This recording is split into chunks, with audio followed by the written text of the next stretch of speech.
James of Arizona, congratulations on being #1. I don't know where I cut off for you guys. Sometimes I go through my rundown and I have no idea what happens, but I came back to the main page to see what you guys were saying, and next thing I know, it was saying stream was ended, so I have no idea what happened. I don't know where I cut off at um, for you guys to be able to hear. Hello, hello, Nosa.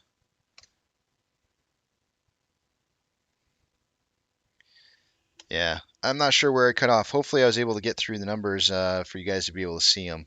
The unfortunate thing is it's time for break. Do I leave for break or do I wait till 11:20 again? I'll just wait till 11:20.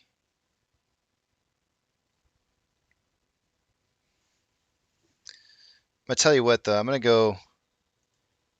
I'm gonna nah. It's. I'm pretty sure that was my fault that time, Nosa. My OBS was locked up, and so I feel like that was more on my side than anything. I'm gonna go back in and into my my channel and clear out that video.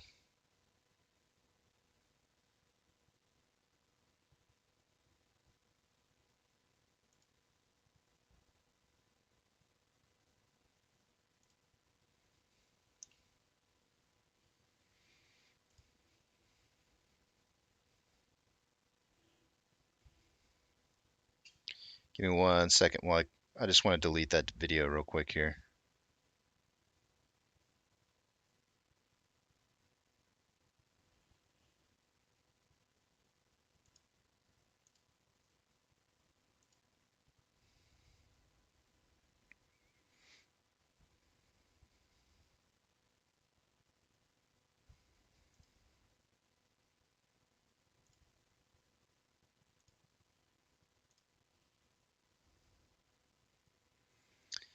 I'm going to rename this stream real quickly just because I don't want to have it stay up as the same name.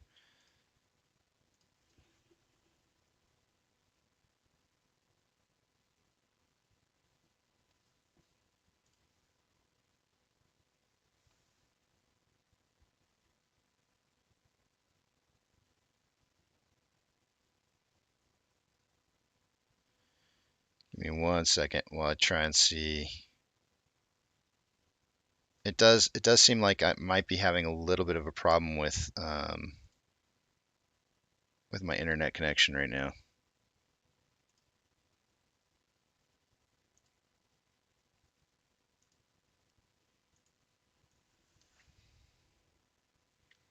Nosa says Stray and T Scrum. No, there's no storms in my area. Wait, hold on a second. You got me. Wait. Hold on a second. I gotta check it out though, because are we getting rain? That would be really awesome. No, we're not getting rain because I was looking at the weather. I had a weather thing show up on my phone the other day. It says actually it's right on my watch right now. It says it says dry for 10 days. Apparently, I'm going to be dry for 10 days here. Yeah, I don't even have a percentage of rain. Oh no, that's not true. I have a 10% chance of rain. I don't have a greater than 30% chance of rain showing up at all until not even the 27th of this month. So no real rain chances around here, I guess.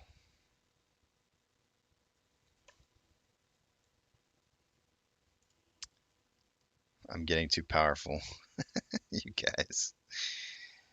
I'm pretty sure that one was all me.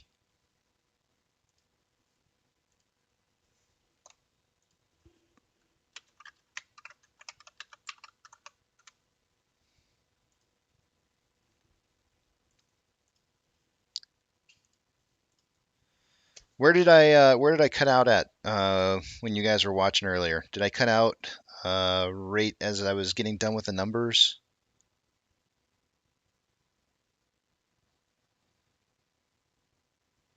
Just out of curiosity, I was kind of curious where you guys what you were seeing last. Starting the numbers? Okay, Doug says in the middle of the numbers. Jabib says starting. Holy crap, that's crazy.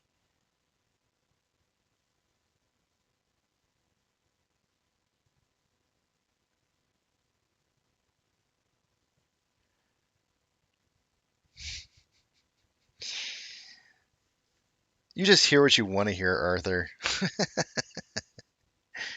Yale says I cut out starting. Oh man, that I'm not doing them all over, guys. I'm not doing them all. I'm not doing them all over. I'll just tell you that we have. There's nothing amazingly surprising. There is some high elevated off exchange volume. Um,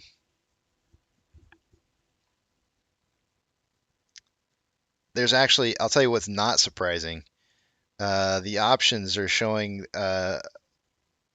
puts have are finding a level of resistance, or they're suggesting the price is going to move down to $10. Calls are looking at $19, so that means our combined price of AMC and Ape is going to close somewhere between 10 and 19. So guess what? Not a whole lot of help there. We're right at 15.21 for the total price of AMC and Ape. So I guess that's kind of like the middle ground, right?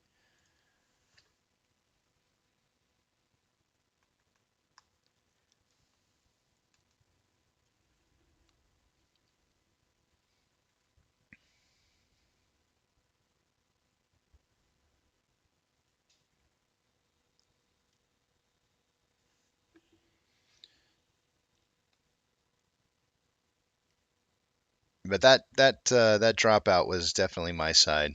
OBS shut down on me. I I don't know. I need to wait to. I'm kind of one of those people where if I see that I have an update available, I just update like immediately. I just go like, oh yeah, sure, go ahead, update. And I don't really think about like, what are the chances that that's going to cause something bad to happen. So this weekend when I was doing my updates or rebooting the computer, OBS, the system that I use for setting up my live streams, said that there was an update. And so I was like, cool. So I updated it, didn't even think about it, rebooted the computer, and was, happy. I think that was Friday this last week. And maybe it was Saturday. I don't remember which day it was. But uh, Sunday night hit, and I got on real quick just to see, set everything up the way that I'm supposed to have it ready for the next morning. And I realized that whatever the update did ruined or modified my pages, and so I had to do a whole bunch of cleanup. I ended up staying up till like I don't think I went to bed on Sunday night until 2:30 in the morning. So Sofa King, hello.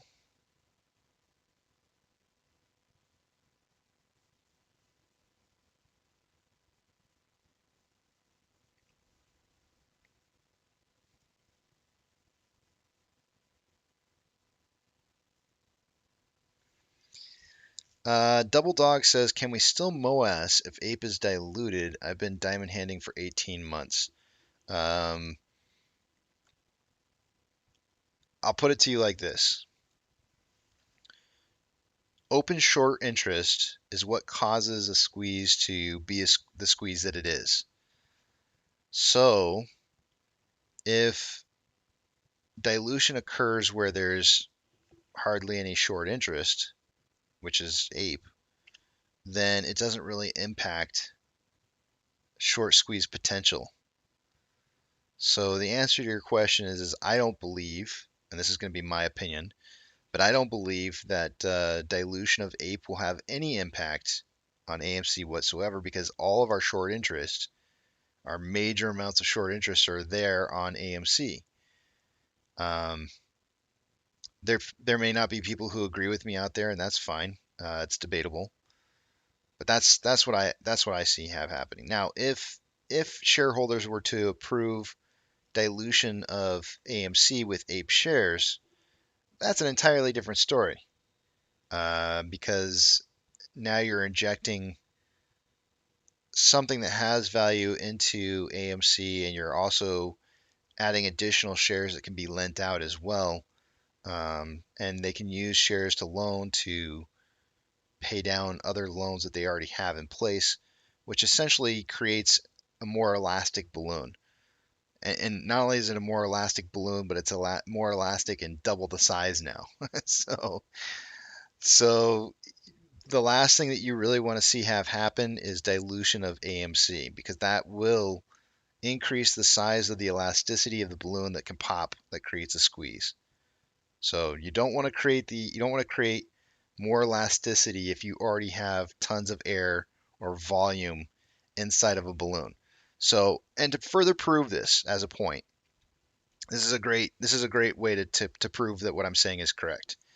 Look at how much volume is trading on Ape on a daily basis versus how much volume is trading on AMC on a daily basis compared to the amount of short interest that's open.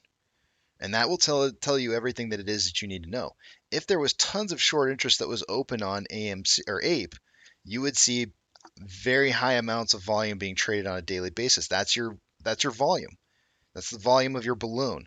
The more volume that you have trading inside of your balloon, the more air that's circulating around, your balloon has a maximum capacity at which point it pops, and those are margin calls that are forced to happen to get everybody to within compliance. So the answer to your question is dilution to Ape will have no impact on a squeeze potential.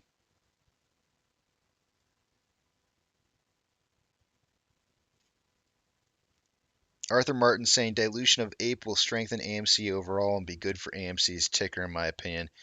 I think anytime that AMC can use funds to, or anytime that they can use the money to, and I think this is where Adam Aaron calls it smart dilute, the company can prosper from that, and that would be smart dilution.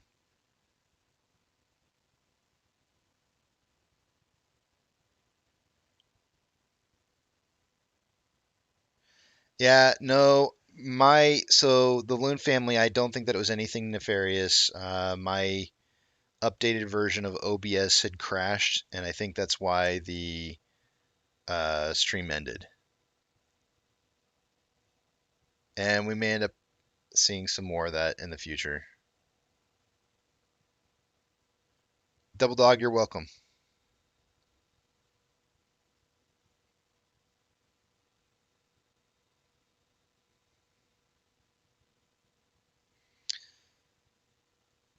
So we can vote at some point if Adam Aaron and the board decides to merge Ape back into AMC.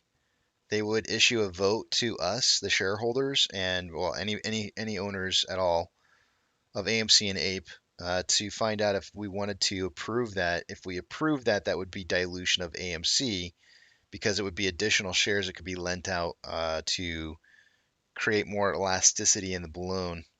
Yes, you're getting double the amount of air, but you're also getting double the amount of pressure that the balloon can withstand. So it would not be a good thing,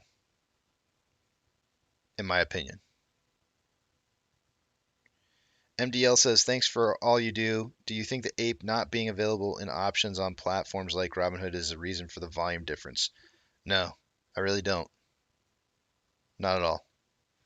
There is some volume difference there because of that, absolutely, but not the differences that we're seeing, right? I mean, if you look at it, like what's the total volume percentage for options trades that are going through? It's not going to be anywhere near. Yeah, that's not. I don't think that's entirely it. It's some of it, but not all of it.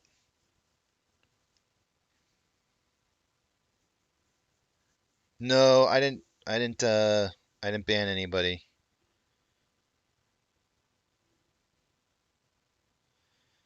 Double dog. That's a great question. That's something you have to answer for yourself. I personally wouldn't vote for it.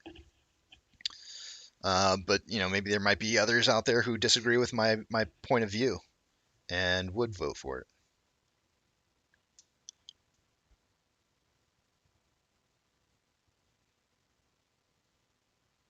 Oh yeah, I forgot I've banned Glenn. That's right. Glenn said he was out, so I banned him. And I've asked politely before that people, respectfully leave in silence, and he knows that. I know Glenn's been around here long enough to know that I've said that. So it was very apparent how Glenn wanted us to what he that he wanted us to know his position,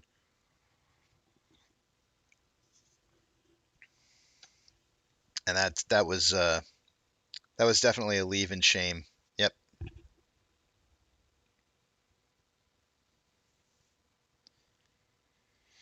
couldn't have said it better, AP.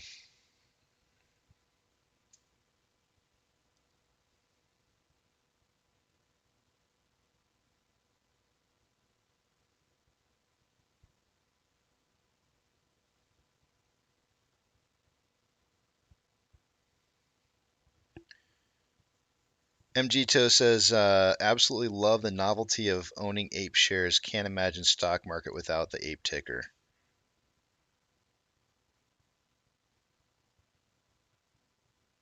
Jeff says, wow, I didn't know that must have happened while I was at AFK. The fact that I went offline. Polling for who would vote yes. I would put a poll up for that double dog, but I don't think that it's necessary. The reason that I say that is that we voted against dilution, I think, at least 3 times in the last year and a half.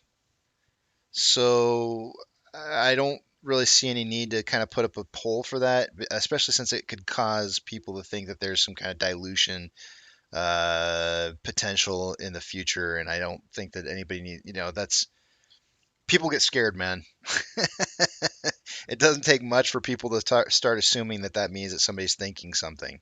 And I don't see any reason to be talking about dilution at this point. So I probably won't put that up just for that reason alone. We've voted 3 times already within the last year and a half to not to avoid dilution. I think we know where everybody stands. I don't really think we need to vote for that. Just saying.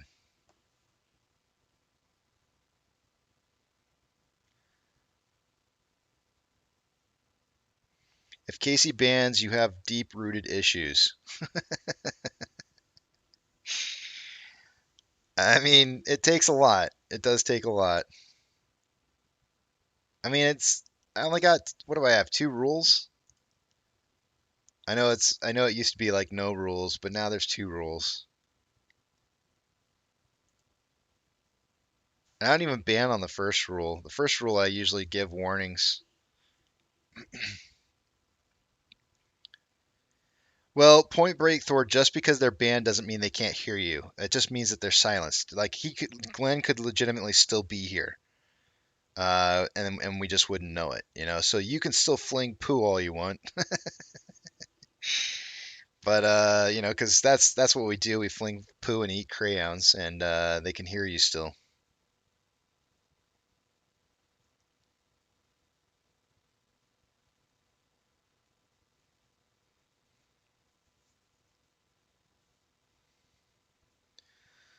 Oh, son of a gun. 1 second. Just remembered.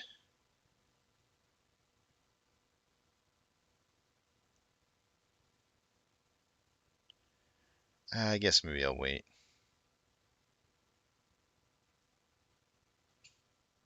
8 more minutes before I run over the numbers again, or run them over in this big tramp.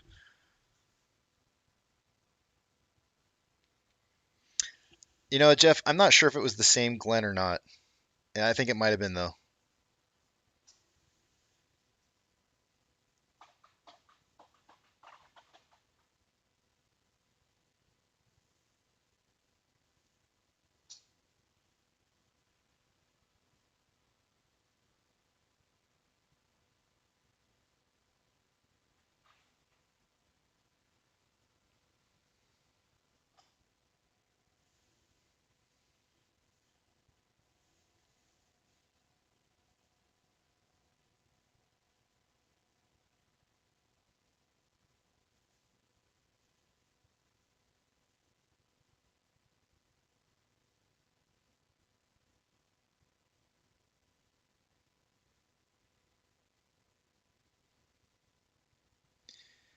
Yucca Frida says, Casey, can we see the statistic on how many likes to run through cornfields backwards naked?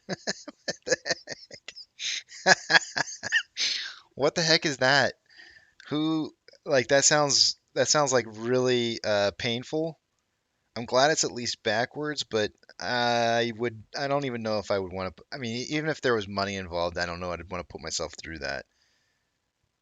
That sounds painful.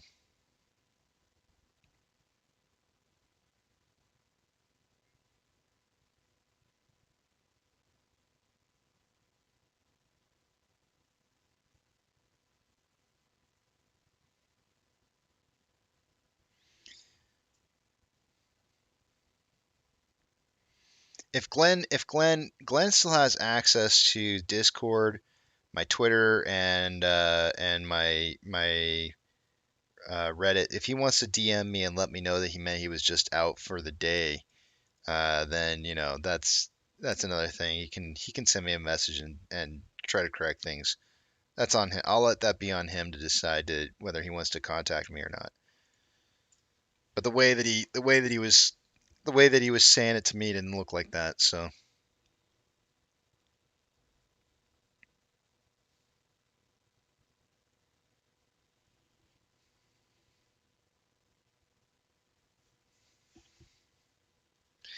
yeah, I'm not a big Tara fan. Tara, whatever. Just not. I know what she's done in this community. I know who she stomped on, and I know who she likes to associate with, and I don't stand behind. I think anybody personally, and this is just my opinion. You guys can have your own opinions, but my opinion is anybody who stands on the side of Mark Cahotis and is standing against apes. If you stand on Mark Cahotis' side, you are not a part of what I view as being an ape, a true ape, because Mark Cahotis is not a true ape. He doesn't give two craps about apes, and he's gone well out of his way to make that as an obvious point. So if you stand on Mark Cahota's side, you're not on Ape's side, in my opinion, and that's it's not debatable for me. I don't think anybody who associates with him. I mean, some of the things that guy has said to some people in space calls is just downright like despicable, despicable. I mean, it is really poor attitude that he's treated people, and yet he expects us to want to like fund his T Zero. The company that he's invested in has partial ownership in, and it's like, no, man, screw you. You want us to come and use your services, but then you're going to treat our people like crap? Go kick rocks, because I don't want anything to do with you.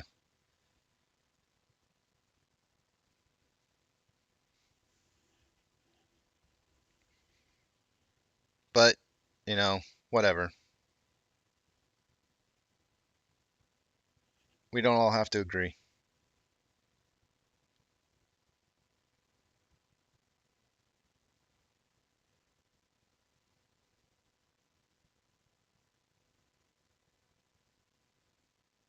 And Miss Tahiti, thank you for sticking up, whatever it is for me. Thank you. Not sure if it's sticking up or sticking out. Sticking up for me. Thank you for sticking up for me. I appreciate it.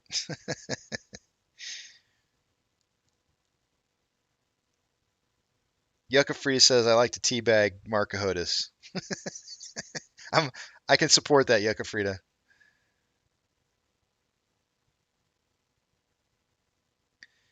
Mega Johnny says Cahotis is so short on AMC it's not funny. You can tell by what he says these days. You know what? The crazy part to me is that Tara like absolutely stands behind him.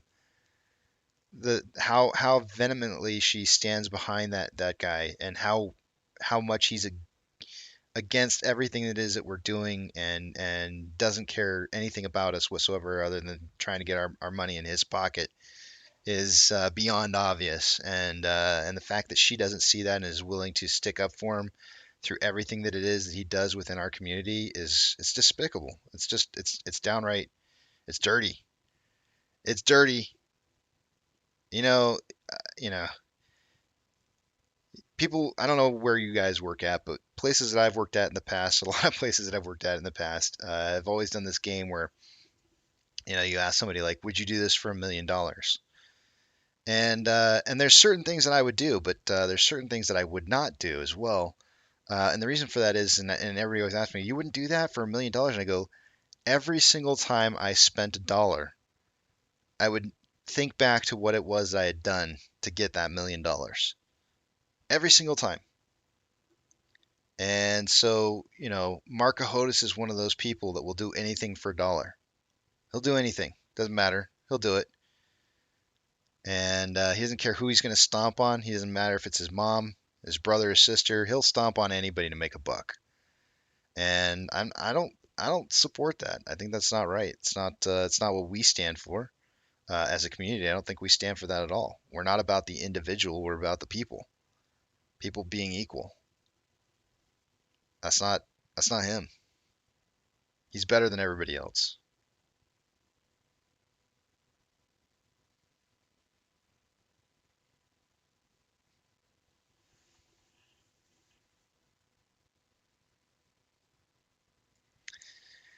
Well, Jeff, I mean, I didn't say it, but I think my reason's enough. I didn't say what you said, but there might be some truth to that. But I think my reason for not wanting to stand behind her or anybody that stands with her is for that reason alone. The Marcahotas, and I think that's enough. It doesn't have to be for other reasons, even though there may be other reasons.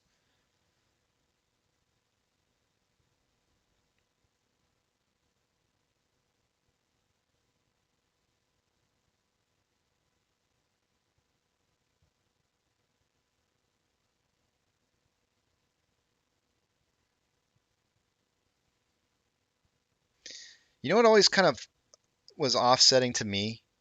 Like, do you guys ever see her messages that say things like, "If you follow me, I'll follow you back," and then she puts out the tweet like, "Follow this tweet and I'll follow you back." Like, does that not just like reek of like I need more followers? I can't think of like a better way of like trying to advertise yourself than and trying to just suck in people. I follow everybody who follows me. If they follow me, I follow them back. But I don't ever advertise that I want people to follow me. I don't ever say like, "Hey, if you follow me, I'll follow you back." Well, I guess I do say that, but I don't like trying to advertise. I don't go out there and be like, "Hey guys, sign up for my account because I'll follow you back." Yay!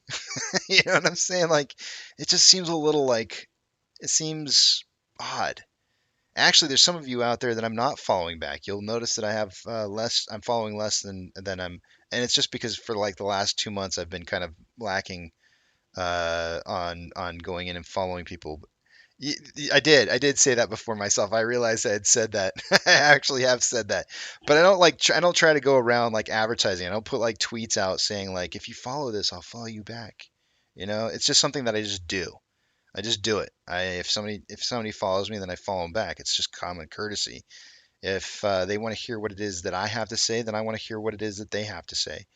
But I don't go around advertising it though, and that's the difference. And that's to me, that's the big difference.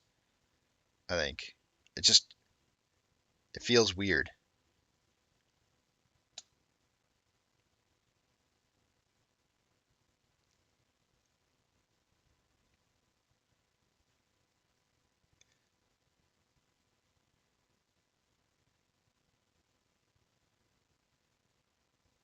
Alex says I need an OnlyFans page.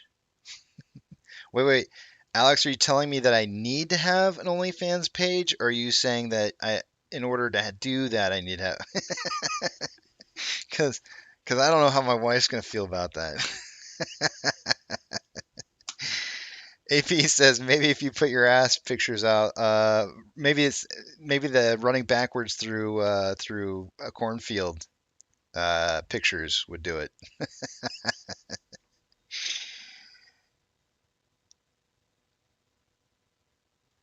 I don't know. It just feels very off when I see it. Right, super chat for a follow. It's that kind of thing, right? It just feels icky. We all know it. We all, because I'm just the same as the rest of you guys. We all know it. every time we get into one of these space calls, or we get into whatever, you can tell when you're getting advertised to. There's it's stinky. It's like you've been there before, and you're just like, ooh yeah, that's dirty. Ooh yeah, don't ever want to do that again. Ugh. I've been there. Oh no, no, can't go back. All right, it's time to take a look at the numbers. Good morning, good morning, Pam. Let's see here. Let's get into these numbers because it is time. Let's see here. I was not requested to put in that, so I'm not going to say it. Let me move a couple screens over. I'm going to take you guys over to the other page. I'm not going to be able to see what it is you guys are writing, so hold those thoughts until you see the big tramp back up on the screen again. Otherwise, I will miss it. I'm probably going to miss like a ton of comments of people talking about the dirty. Wait, I got to go back and see. Did anybody say the dirty? Nobody said the dirty. Okay, good. Let's see. What do we got going on for numbers? Let's take a look at off exchange first.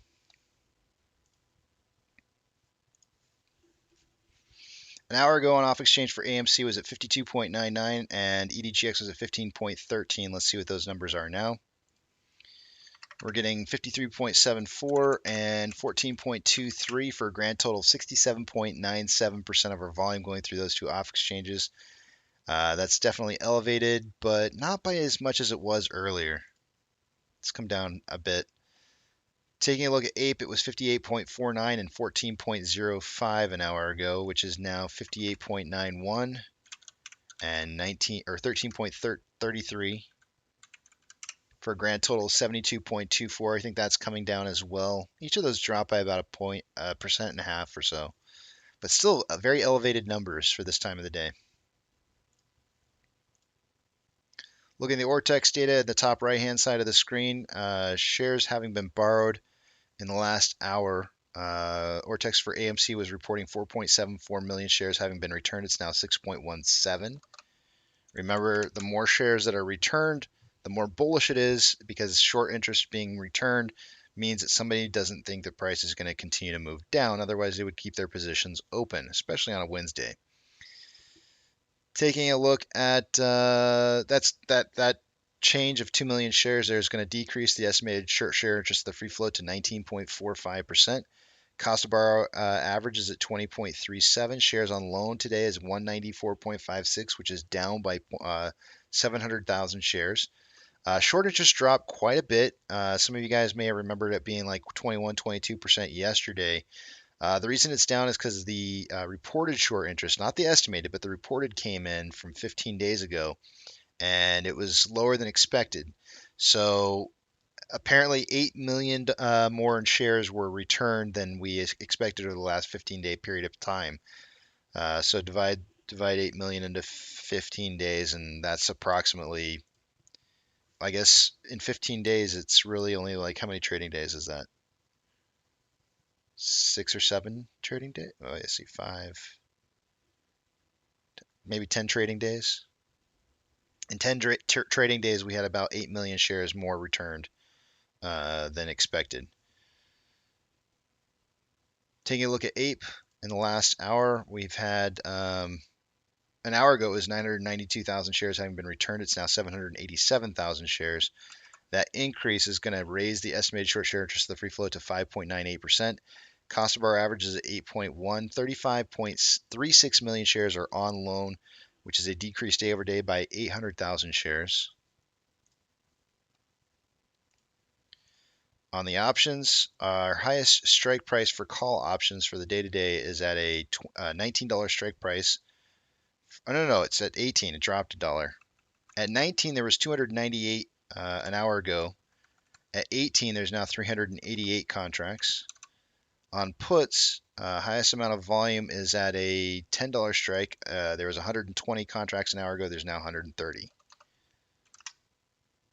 Market's still signaling for a closing price, closing price between $10 and $18, which is a huge range, and not very helpful for identifying where we're going to close at on average price between AMC and Ape. But looking at our data right now, We're getting a lot of consolidation right now. The combined price of AMC and Ape is at 1509. That's about $3 less than what it was when we first split in price at 1802. It does seem like we're kind of trending upwards in price, but difficult to tell where it's moving to exactly based on this pattern that I see here.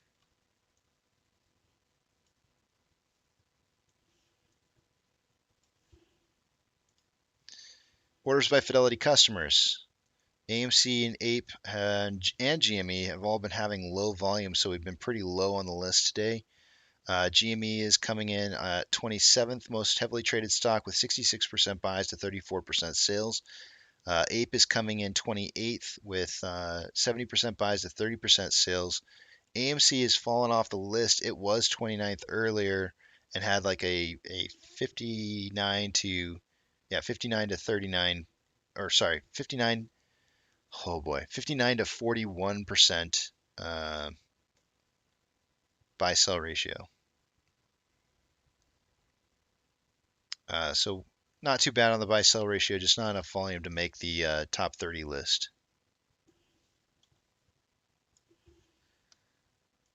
SSR triggers at $9.20 for the day today. Shares available to borrow. They did borrow another 50,000 shares just recently. That puts us at 1.1 million shares borrowed for the day today. And fees are 18.2%. Total amount, SSR trigger price for Ape is 515.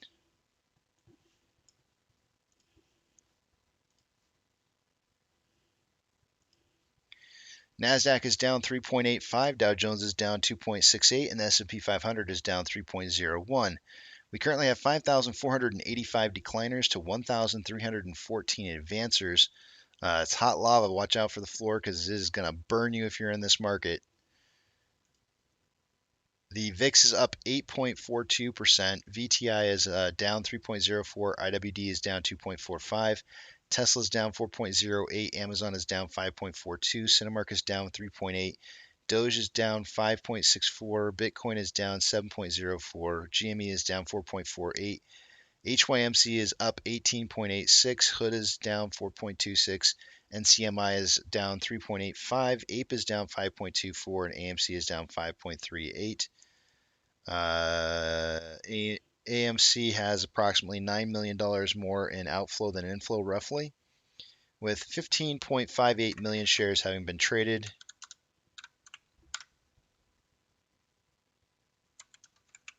After 161 minutes, putting us on pace for 37.7 million shares traded by the end of the day today. In pre-market, I suggested somewhere between 10 to 30 million shares traded for the end of the day. It looks like we're heading towards that number. Low volume day. On the hourly, we have more selling pressure than buying pressure with an RSI of 43.85, which is slightly below average. On a 30-minute interval, more buying pressure than selling pressure with an RSI of 39.57, which is below average. And on a 5-minute interval, more buying pressure than selling pressure with an RSI of 49.42, which is about average. On Ape, we have roughly $3 million. It's not quite. It's actually more like $2.7 million more in inflow than outflow, with 5.16 million shares having been traded. And I'm a schmuck, and I can't remember how many minutes. 160. Somehow I got to remember that. 62. It looks like we're on pace for about 12.42 million shares traded pace for Ape. Volatility, you can see, is definitely squeezing down right now. I suggested in pre-market somewhere between 5 to 25 million. I think we'll hit that. On the hourly, more selling pressure than buying pressure with an RSI of 40.37, which is below average. On a 30-minute interval, more selling pressure than buying pressure with an RSI of 36.79, which is below average. And on a 5-minute interval, equal amounts of buying and selling pressure with an RSI of 40.99, which is below average.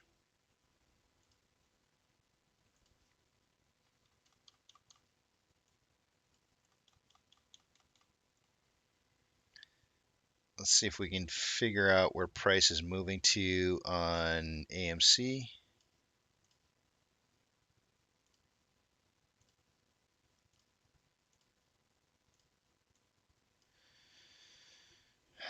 Hmm,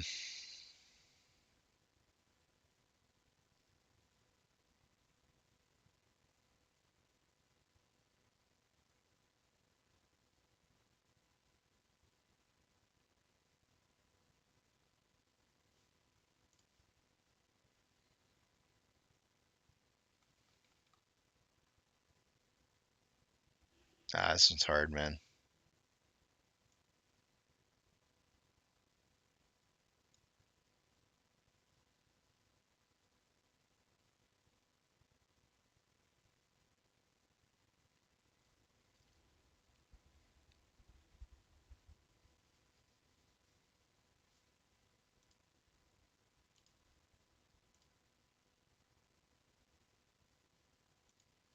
We could be on a move right now.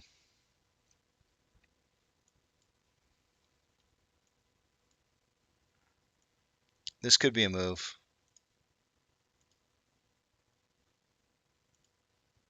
I think it's actually a move right now that's happening. So I mean, I just late to call this. Let's kind of watch it and we'll watch the support line here and see if it holds as price moves forward. Taking a look at Ape,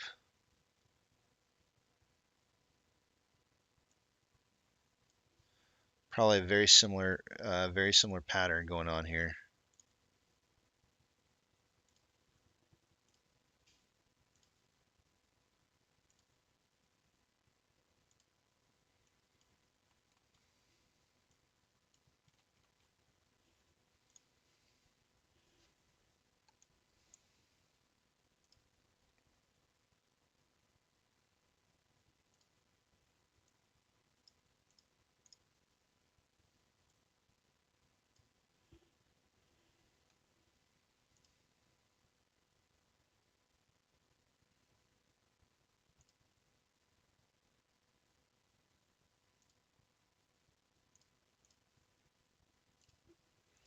Alrighty.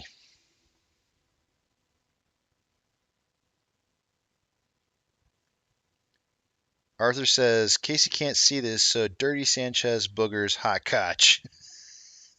Too bad I came back to see it. Yucca Free says talking about the little dirty. I don't I don't know what you guys are talking about. I feel like I gotta go back up. Doug says, sorry, did I hear the live right? Somebody was talking about dirty. No, I did not say that. I did. Whoa. Whoa, guys. Whoa. Don't be putting words in my mouth or anything.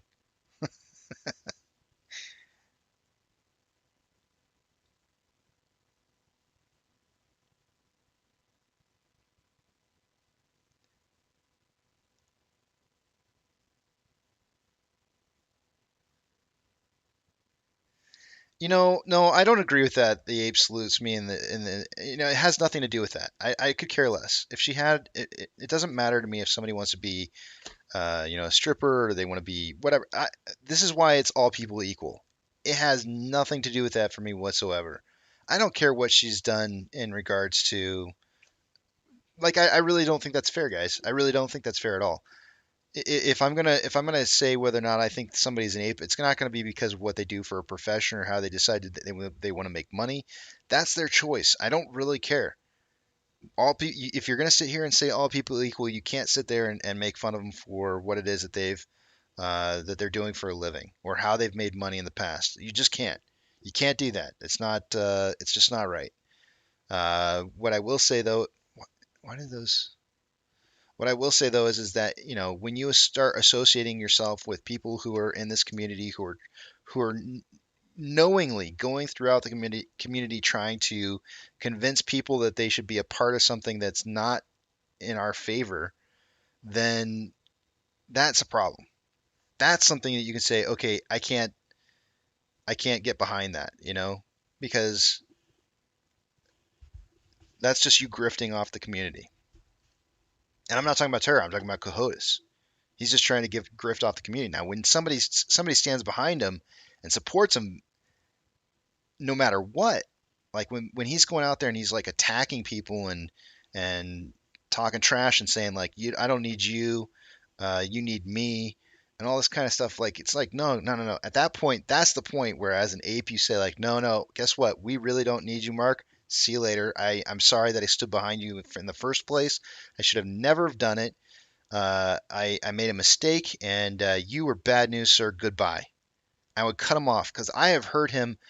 I've heard some people. I've heard some people in some space calls where they've invited Mark to be there, and he's just trashed on people. And it's like, dude, you don't come in here to our place and talk to us like this. And anybody who's going to sit there and allow that to happen is not a part of our community. Not in my mind. Nah, go screw you, because you're letting him do it. You're letting him do it, and if you're going to let him sit there talk to people like that, then go F yourself too. Screw you. I don't care what you do for a living. It doesn't matter to me. Don't care what you do. But don't you sit there and say that you're an ape and then you let Mark Cahotis talk to apes like that. That's trash. It's just trash.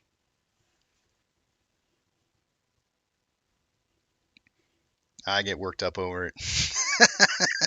I get, I get the deep lump in my throat where it's like, no, no, you have to put your foot down like that. You have to really put your foot down to people like that and say, no, no, that's not what we're here. That's not what we're here for. We're not here for that. If you want to be a part of this, if you want us to be a part of anything that it is that you're doing, then you respect what it is that we're doing here.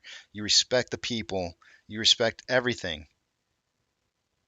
You should be coming groveling in on your knees to be a part of this because your past has been about being a hedge fund, which is entirely what we stand against. So if you want to come in here and start talking to us, you come in and groveling on your knees because that's what you deserve. You deserve our attention with you on your knees, begging for our attention, not us tolerating your abuse.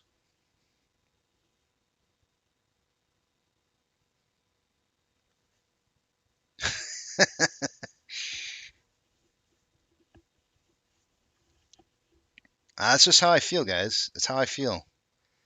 I don't like that, man. I don't like people getting disrespected like that in our community, and I won't stand for it.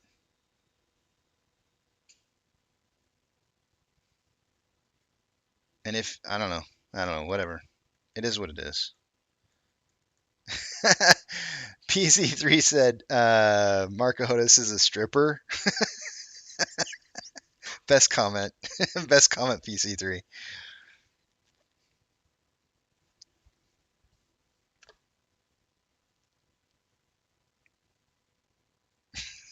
that's, that's super funny. I'm not even a silverback. I'm not a pumpy. I'm not a silverback, dude. I'm just one of you guys. I don't want any of us to be disrespected like that. I don't want to get disrespected like that. I don't want you to get disrespected like that. Why would anybody want to be disrespected like that? Why would anybody stand behind somebody? That's the thing you have to ask yourself. That's the thing you really have to ask yourself. If you're sitting in a room, let's say you're hosting a room, you're sitting in a room, you're listening to people talk, and somebody comes in there and starts trashing on all your friends. You're going to let that happen? You're going to let that person trash on all of your friends, people you've been spending a year and a half with? You're going to let them just trash on them like that? What kind of person are you? What do you, who do you stand behind? Why are you doing that? Why would you let that happen? And so it starts eating in my mind. What are your goals? Are your goals different than the rest of our goals here? We came here for demanding respect on this marketplace. That's what we came here to do. We're demanding respect, and you're letting us get trashed on. What are you here for? Because it doesn't seem to be the same thing I'm here for. I don't know, man. Quite personally, if somebody said the same things about me that I'm saying about them right now, I would have to take I would I would take a big deep gulp. Let me get some water. I'd have to look into my soul, and I would have to come to the community and say, I am so sorry. I was so wrong. I was so wrong in everything that I did. I can't believe I was supporting that person. You guys are right. I was wrong, and I will not let that happen again. That's what I would feel I would have to do to demand respect from you guys, because there's no way that you can have any respect for me at that point. Like this, there's just no way. There's no way you can have any respect for me if I let that happen to you. Mac and B says Casey Bronze back. I'll take it. Bronze back maybe.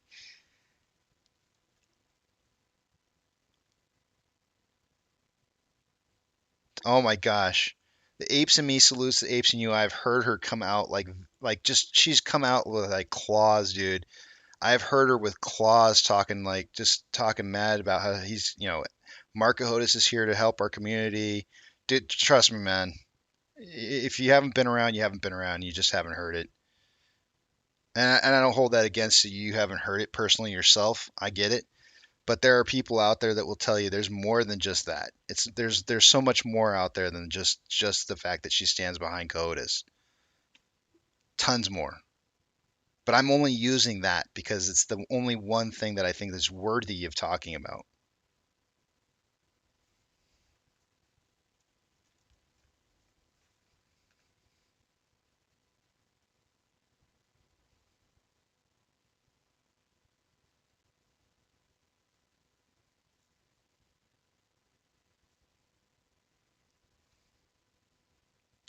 I haven't blocked her, if that means anything to you. Apes in me and salutes the apes in you.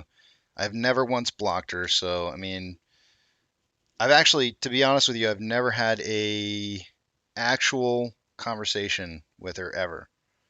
I have only sat in rooms in space calls and heard things, and I've seen conversations that have gone back and forth from her that are pretty despicable too. Casey Cockleback confirmed. That sounds so bad, dude. I don't want that one. I'll take the bronze back. I don't know about Cockleback. Sounds bad.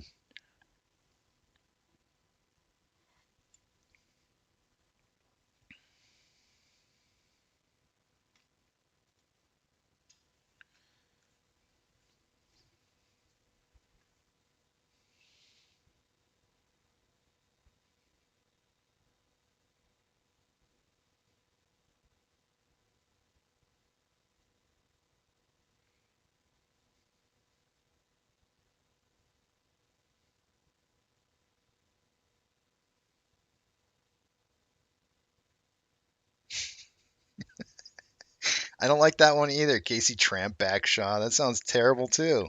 That's just as bad as Cockleback. What the hell? Those are bad.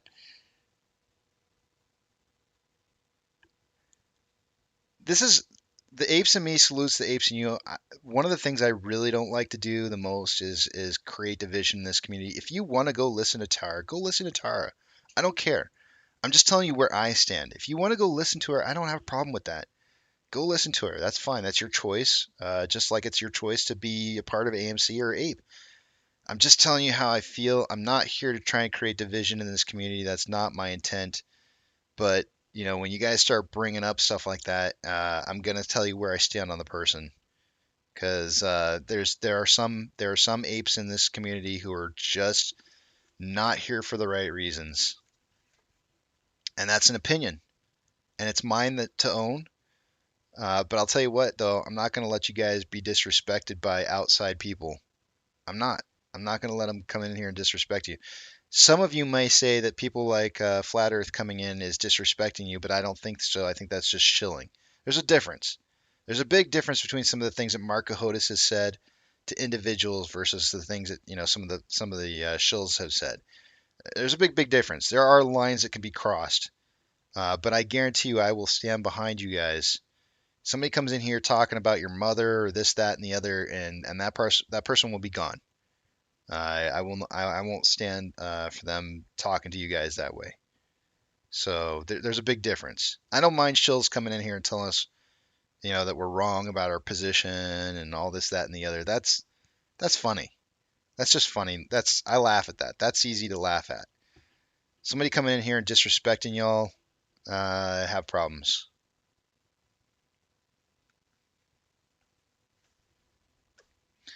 It's time for me to take a break.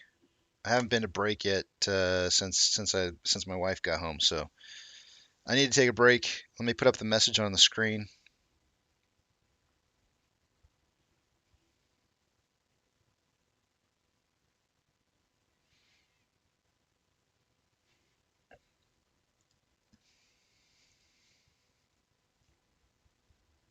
I think that's one of the things that I always kind of view as like, in our community, we're always going to have people who have differing. I mean, there's so many of us. There's so many of us here. How could we not have people that have differing opinions?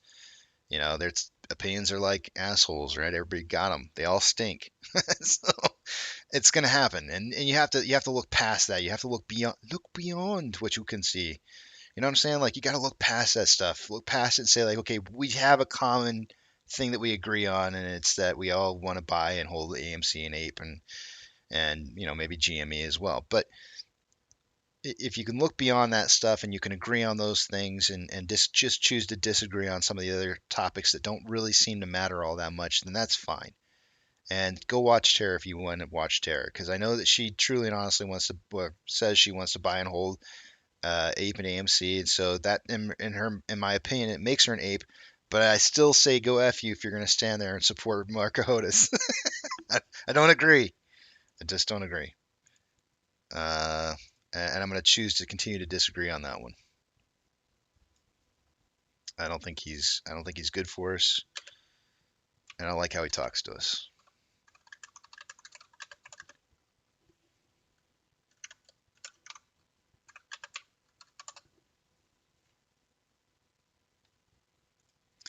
Look beyond what you can see.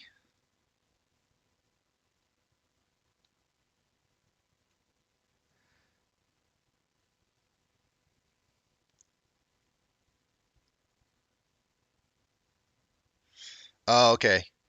Well, maybe she's seeing the other side of the coin, or maybe it's manufactured. Who knows?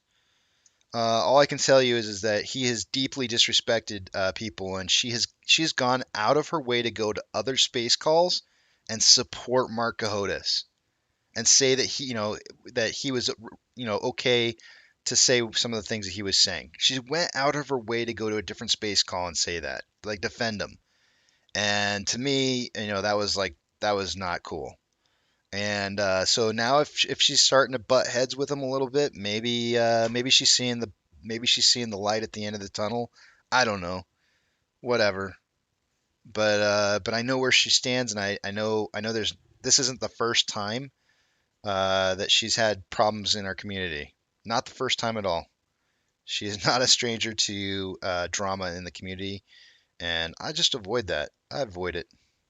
So I'll see you guys after break is over, and yeah, see you guys in a bit.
Hey Pluto here.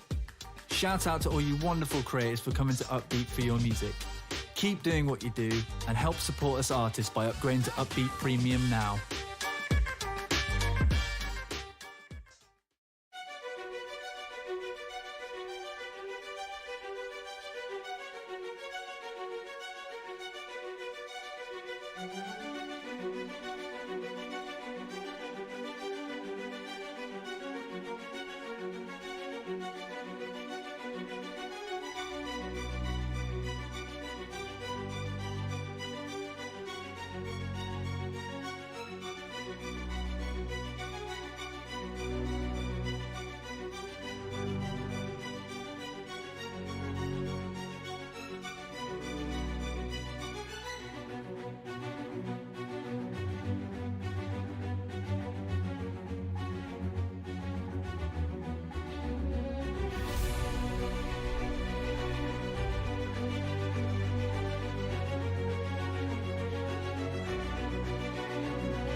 Alrighty, I am back.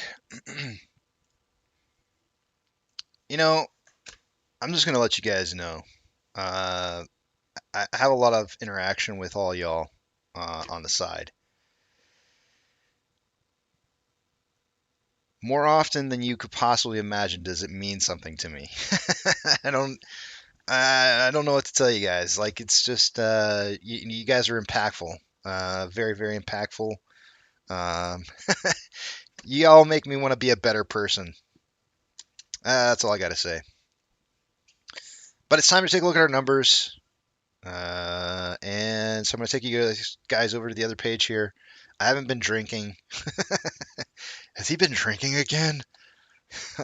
Why is he like, why is he getting all sentimental? I'm just saying. I'm saying you guys make me want to be a better person. That's all. Impactful like Elvis's colon. Hopefully better than that, I guess. I don't know. All right, let's take a look. Thick is saying reverse repo today. Repo is 2.202 with 99 counterparties. Previous day was 2.218. So it went down a little bit with a reduction of about 3 counterparties.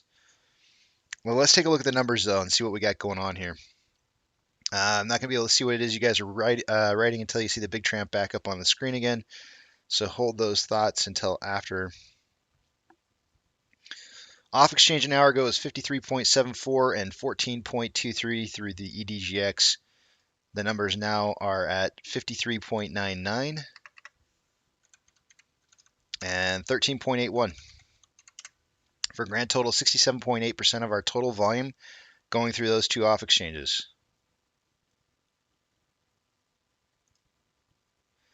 Ape an hour ago was at 58.91 and 13.33. Now currently at 56.69 and 14.68 for a grand total of 71.37. So those are coming down a little bit. But still very high. I like to get high, high, high. All right. Let's see where we at here on AMC. On the top right-hand side of the page, Ortex data an hour ago was stating that we had about 6.17 million shares having been returned. It's now 8.82 million shares having been returned. That's going to have the impact of lowering the short share interest of the free float to 19.43. Cost to borrow average is at 20.4%. Shares on loan is 194.56 million day over day. That was a decrease of 700,000 or yeah, 700,000 shares decrease. So not much of a decrease. We did have a estimated short interest not being as high as they thought it was going to be.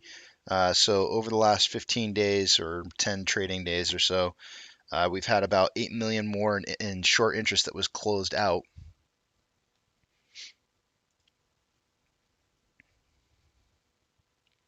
Taking a look at Ape, as of an hour ago, there were 787,000 shares having been returned. It is now 639,000 shares. So that increase is going to have an increasing effect on the estimated short share interest of the free float at 6.02%. Cost to borrow is at 7.1 and increasing. I think that's increasing. Shares on loan today is 35.36 million shares on loan day over day. That's a decrease of 800,000 shares of short interest returned. Looking at Ortex, not Ortex, sorry. Looking at options, I was trying to think about something else and saying something entirely different than what I wanted to say. On options, let's see here. We've got highest amount of volume currently at an $18 strike. An hour ago, there was 388 contracts. Huh. It's only showing 380 contracts now. I don't think I've ever seen it drop like that before. Weird. On puts, maybe I had a fat finger typo. Maybe it was 380 an hour ago and I just fat fingered it. I don't know how. Let's see here. On puts, highest amount of volume is currently at a $10 strike price. An hour ago, there was 130. It's now 261 contracts. Market's still kind of insinuating that price is going to close somewhere between 10 and 18. Go figure. It's so amazing. Who'd have thought? But here we are at 1501 combined price between AMC and Ape. That's about $3 less than what the opening value was when the AMC and Ape split was 1802. A lot of sideways consolidation going on, according to this chart.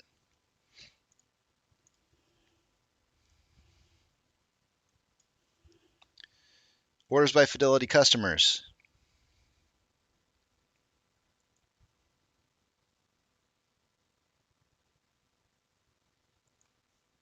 Ape is currently 26th most heavily traded stock with 70% buys to 30% sales. GME is 27th with 66% buys to 34% sales. And then AMC has fallen off the list.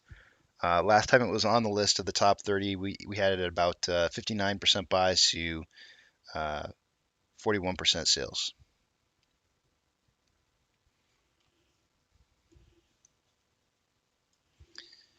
Trigger price for SSR for AMC today is $9.20. For Ape, it's $5.15. Shares available to borrow, no change, but fees have dropped down to 17.9%. One thing I want to mention right now, guys, is that normally when you see on loan amount being returned, usually it's in short interest, and when the short interest comes back in, you see tons of it showing back up over here in the available. If you notice today that we've had about, what did I say, 9 something million, 8 something million, 8.82 million shares having been returned, but only it doesn't seem like any shares have shown back up in the available amount to borrow.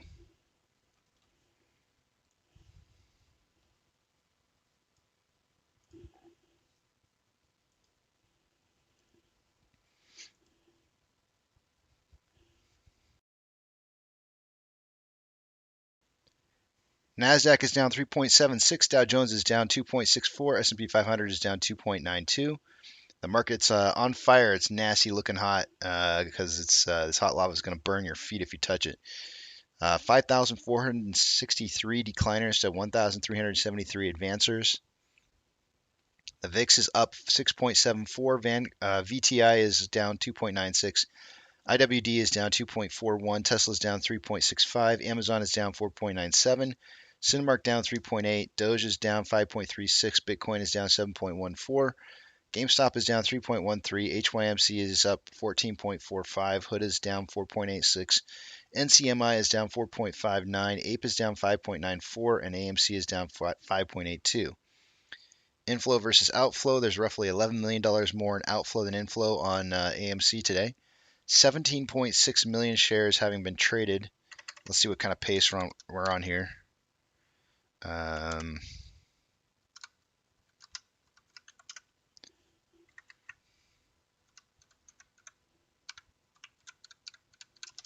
We're on pace for 28.7 million shares traded by the end of the day today. I said somewhere between 10 to 30 million shares.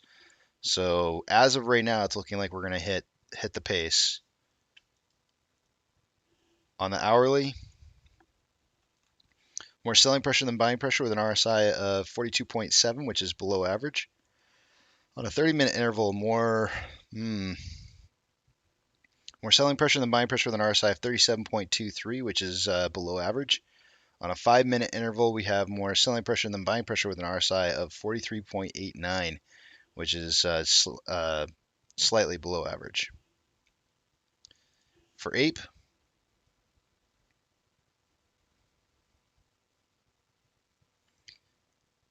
we currently have $3 million more roughly in inflow than outflow with 6.15 million shares traded so far. Let's see what our pace is.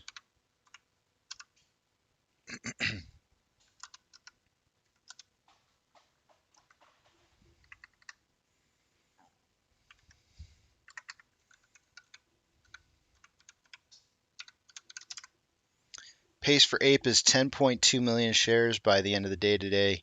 I said somewhere between 5 to 25 million. So that looks like that's also going to hit. On the hourly, we have more. That's hard to say on this one.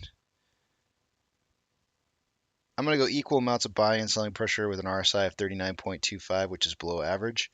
On a 30-minute interval, again, Equal amounts of, nope, just slightly more buying pressure than selling pressure.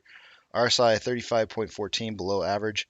5 minute interval, more selling pressure than buying pressure than RSI 41.14, which is below average.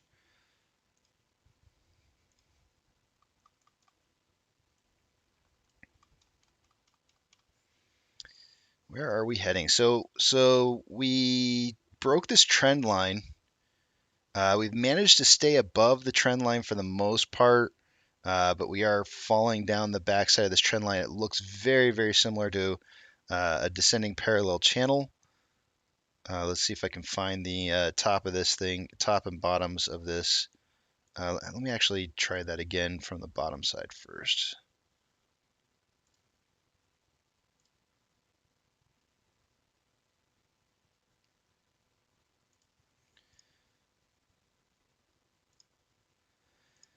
This would be a bullish breakout when it does happen. Sometimes it happens where you see levels of support.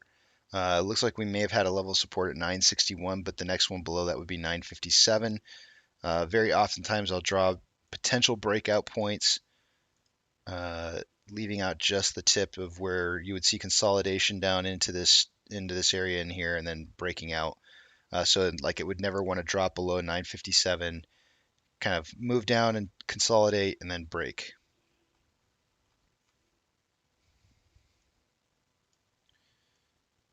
And Ape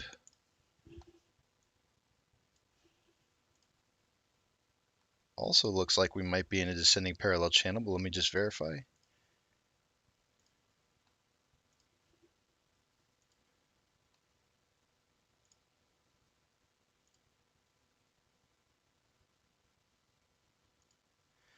I feel like it is.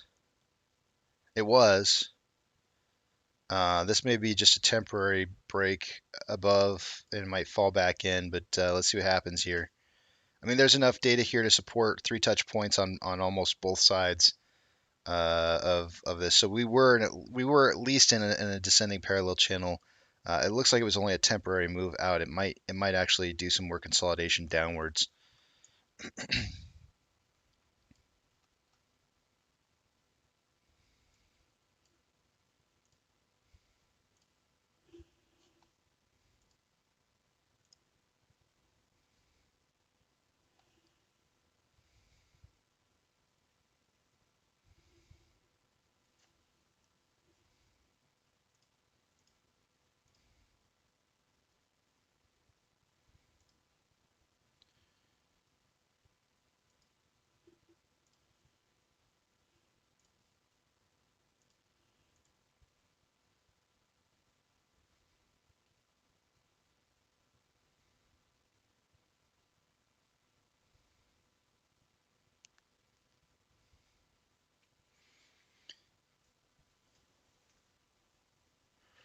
Hayes Monster says big week, short settlement week plus quad witching plus Ethereum merge plus CPI equals spicy. Kathy, good afternoon to you.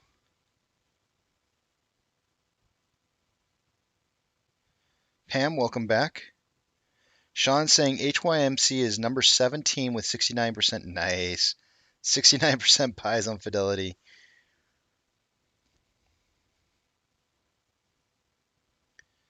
Flat Earth letting us know that AMC is down more than Cinemark. Cinemark is down 3.3%. Their total price or valuation is 1348, whereas as AMC's total value is at 1507. So that's there is truth, but it's been a hot minute since we've been over AMC or over Cinemark, and we've been there for a while now, or not a while, but a short minute.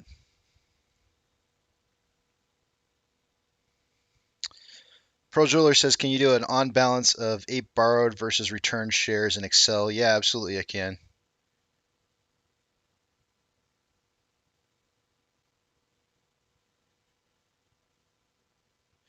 It's based off of orders, Justin, so not necessarily volume, but orders.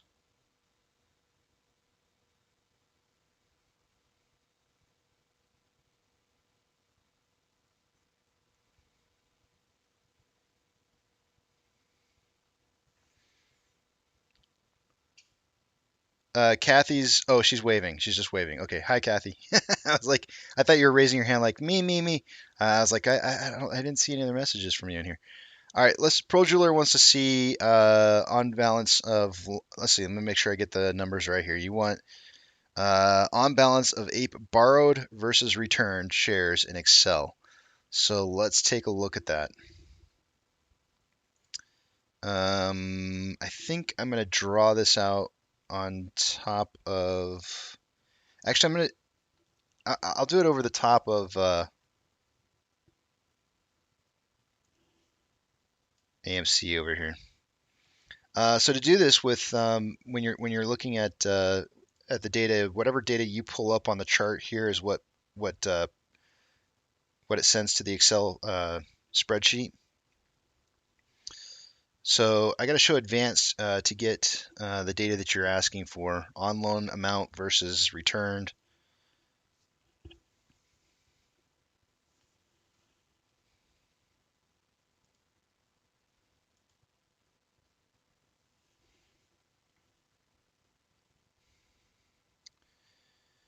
And that should do it.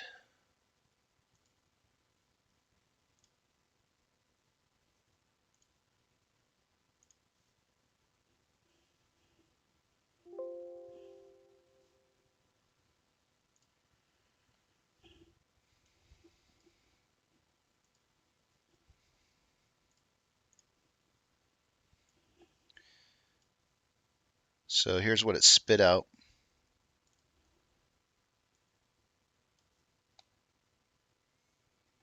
And what I'm going to simply do is get rid of some of this information up here.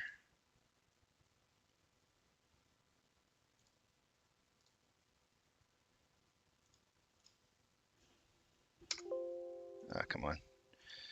I always forget to enable editing.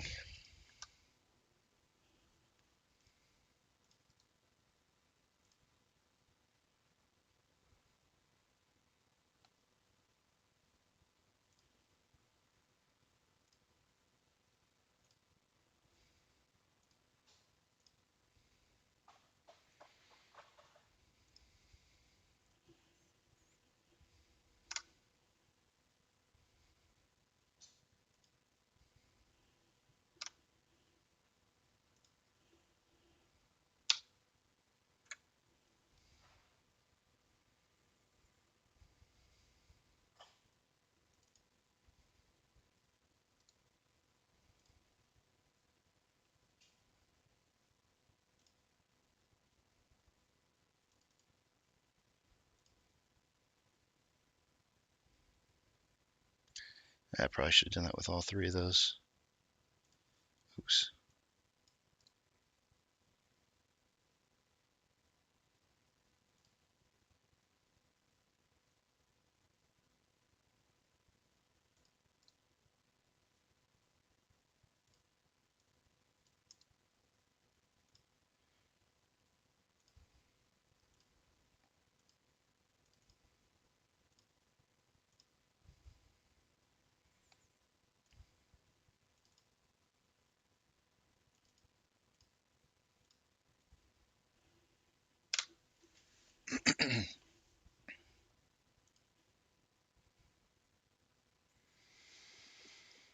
Let's see. We'll do the sum of J3. We'll do how many increments should we do? Should we do let's do the increment based off of trying to decide if we want to do this based off of monthly or yearly. Let's just do yearly. Let's just do yearly, and then we'll add up the three years or so worth of data.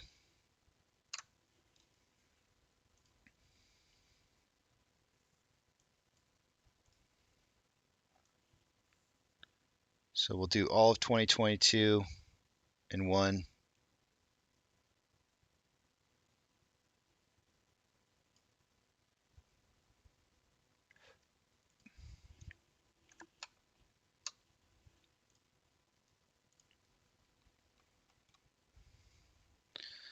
So far this year it's 124 million more loaned than returned, and then we can do the next year, 2021. Wait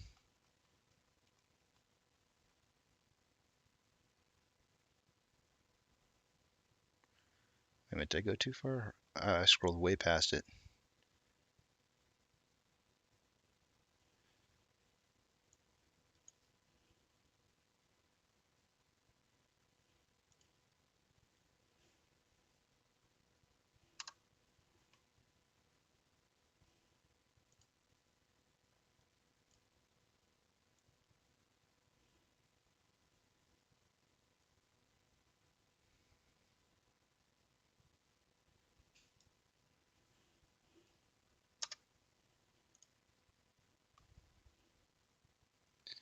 So we'll just do since 2020. We'll do 3 years worth. It's almost been 3 years, not quite.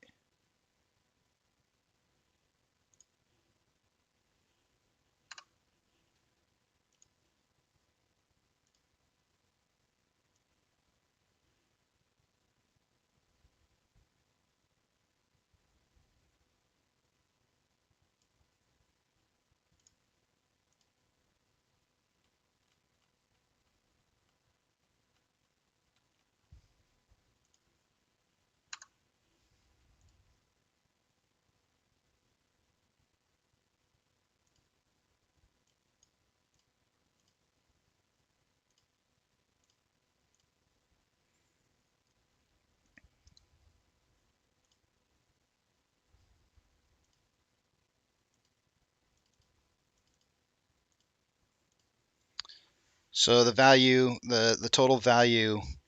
Hold on a second, I got a cough. Excuse me. Oh man, that cough hurt. So the total value of shares that are in excess of shares borrowed, more borrow shares than return shares, is showing 294.733 million. Or I'll just read off the whole number: 294,733,263 shares. Remember, though, on top of that, that we currently have 190, 190. What do we have? 194 million of that, that's currently on loan right now at this moment in time. So that's just taking, the on loan amount versus what's been returned on a daily basis. What's been accrued over a 3 year period of time is 294.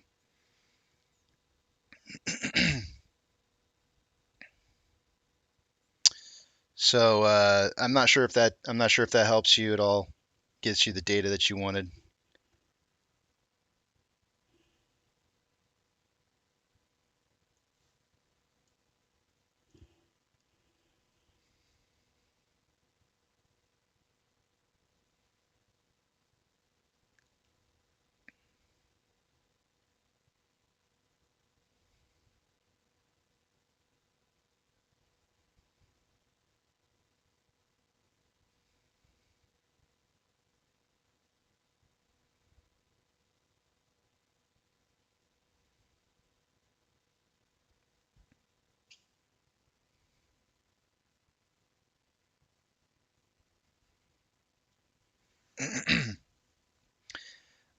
So Pro Jeweler's saying, "Wow, so half the float." I mean, yeah, but remember, I want when it's worse than that, right? All I did there, Pro Jeweler, was just take since 2020, right? A lot of us have been in this play since 2021. I'm only including the data from 2020. We could go back further and see if there's more.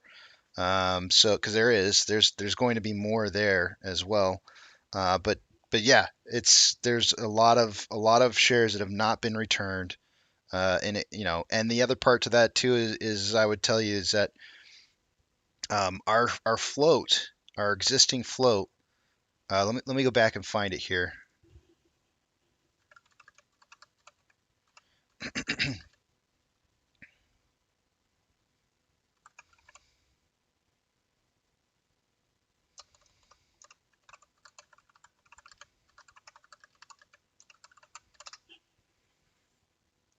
I think this will give you like a really good idea. And I'm going back. I'm pulling this up on ycharts.com to just kind of give like a graphical representation of how many chairs. Wow, I cannot talk right now. The amount of shares that were in existence in the beginning of January of 2020 was only 103.85 million, right? So that should tell you a lot because if the total amount of shares in existence that should have been able to be owned was 103.85 million, and I just showed you on an Excel spreadsheet how in 2020 the total amount I can show you the actual value. 2020 numbers are right here, 32 million shares. So one third of the entire float was just for 2020. At the end of 2020, 32 million shares were outstanding, having not been returned out of 108 million. So that was super high, right? Like I can go back further and pull up data before that. But then in the next year, in 21, when everything went down, we had 138 million on top of that. Then this most current year is 123 on top of that. So, I mean these numbers are kind of crazy. In January of, I'm looking for 2022. Let's see where we at. It'd be kind of interesting to pull the data to see where like some of the new um, unreturned shares came from and how they correspond with share dilution that occurred. Because I can almost guarantee you that when there was this big share dilution, you had massive amounts of extra uh, quote unquote synthetics appearing, extra shares that could be borrowed that shouldn't be borrowed. It's whatever. Take it for what it's worth. The manipulation can be seen just by pulling that data alone. But I like pulling this chart here to kind of, if you guys ever want to know like what the outstanding historical shares were on AMC, I always pull this from Y charts. It seems to be one of the more accurate ones that I like to look at.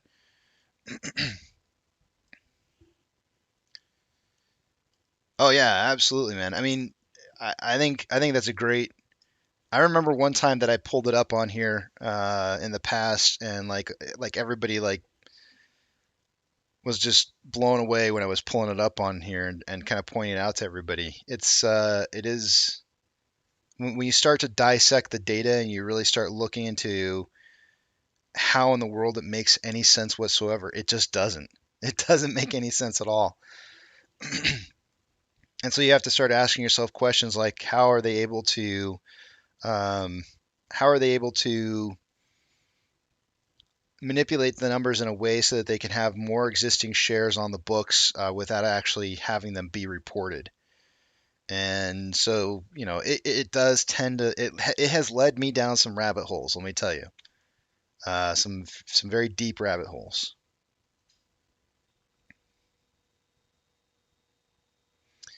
BTW Brand says, Casey Shaw, is it a requirement to disclose when shares are loaned and returned, or is it voluntary reporting? Could be misrepresented info. It is voluntary. It is voluntary. To some extent, I think it's voluntary. I'm not sure how much of I mean, it's self-reported, right? I don't know that's voluntary, but it's self-reported.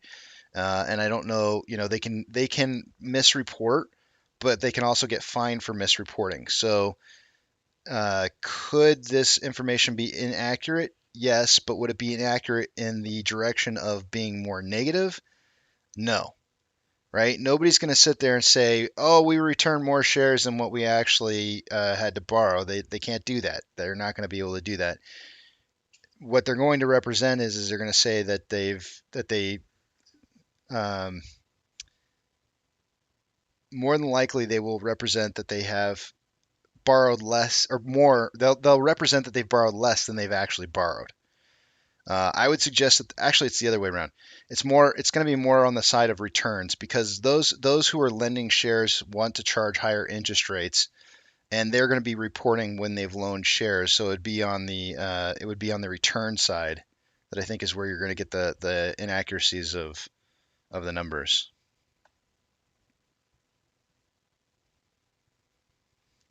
But I don't think anybody is going to sit there and say we didn't return shares and keep those showing up as being available to be borrowed. Well, I would hope not. I mean, who knows what they're doing? Sam says, AKA Bank of America. I mean, they may be reporting that they've received shares back or have received shares back and didn't actually receive them. There could be that so that they can loan more shares. That's actually that's what I would think would probably be happening is that they're reporting that they've received shares back so that they haven't received yet.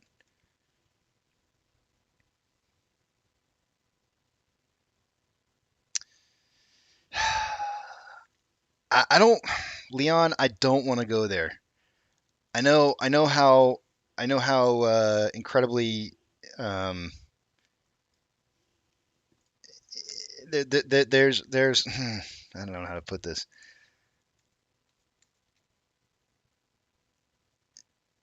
It's tinfoil hat stuff. I can't really prove any of it, and so therefore it's really just kind of conjecture. You know, is that the right word? Conjecture, like when you're just saying something and you can't prove it. So I don't really like to talk about it very much, Leon. So that's why I don't. But in regards to where you're seeing where you're seeing movement on some of the things. For example, let me just give you a small example, Leon. Let me just show you this. This is gonna. I'll just give you a little taste, but I'm not gonna dive into the big rabbit hole that I've gone down before. But I'll give you a small little taste of it. For example, was it utilization? Let me just check and see here. Hold on a second. I'm gonna take you guys to the other page because I need you to be able to see everything. Yeah, I think this is it right here. All right. So I'm gonna zoom in on one particular point in time, and this happened just before we went to 100% utilization. And you're gonna look at this and you're gonna go like, "What the heck happened right there?" And it's really it's weird. I think this is it right here.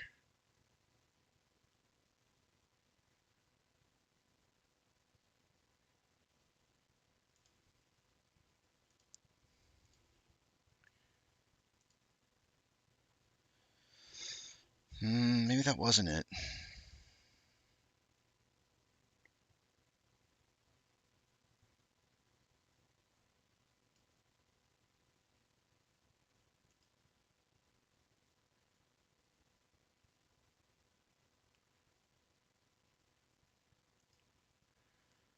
Hold on. Give me just 1 second. I gotta find it.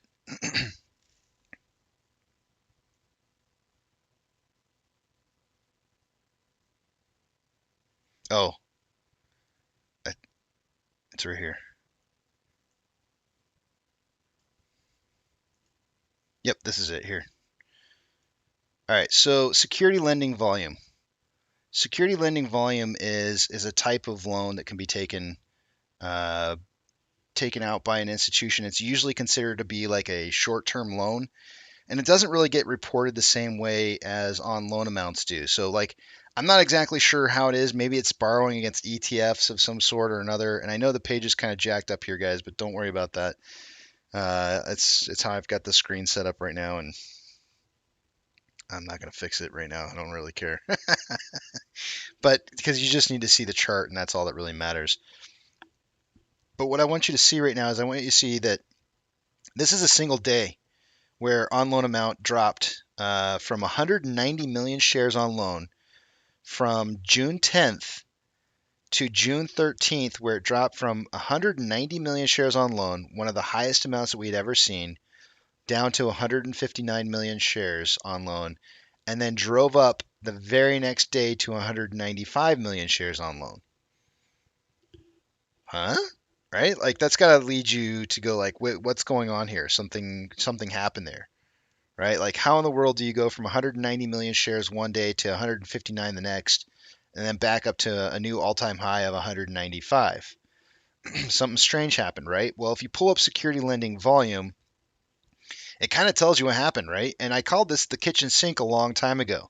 I said somebody borrowed a whole bunch of shares overnight and flip-flopped what they were borrowing, because you can take these overnight loans that have higher interest rates. These security lending volume, they have higher costs for taking out these overnight. They're only meant to be returned like in a very short period of time because somebody expects to make some very quick money out of these positions that they're going to use these shares. Where they're getting the shares from, I have no idea. Don't even ask me because I have no idea. I've done tons of research into it, which is part of the rabbit hole. But I really don't understand. There's lots of different banks out there that issue the security lending volume that they can borrow short term. But what you notice is that when you pull up the security lending volume here, you can see that the security lending volume on this day right here was 35.52 million. How much was the drop? The drop went from 190 down to 159, right? So that's 60 million shares. 60 million shares. Notice the next day. If you add the 2 days of security lending volume, you get 35.52 and 36.68 for a total of 71 million, 60, 70, yeah, 71, 72 million shares. So 70 over 2 days span, 72 million shares were borrowed, very short-term borrowing, and you see 60 million shares disappear, or you see 30 million shares of it disappear out of on loan amounts and then reappear the very next day. So that tells me that they were flopping shares around, right? They were manipulating in a way to where they could take shares from one place that they loaned from and move them to a different place and use different types of shares to continue to do whatever it is that they were doing during this period of time. Something very strange happened right here.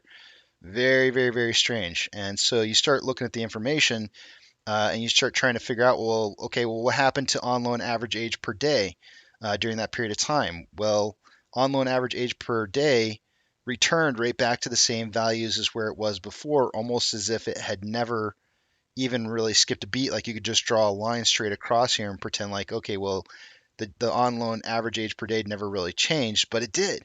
It did change. It changed momentarily for a single day. The reporting, everything changed. Somebody identified that they had returned 30 million shares and then returned them back to an on loan status during that period of time. So then you go, okay, well, what happened to short interest during that period of time? Exchange reported short interest. Not really a whole lot.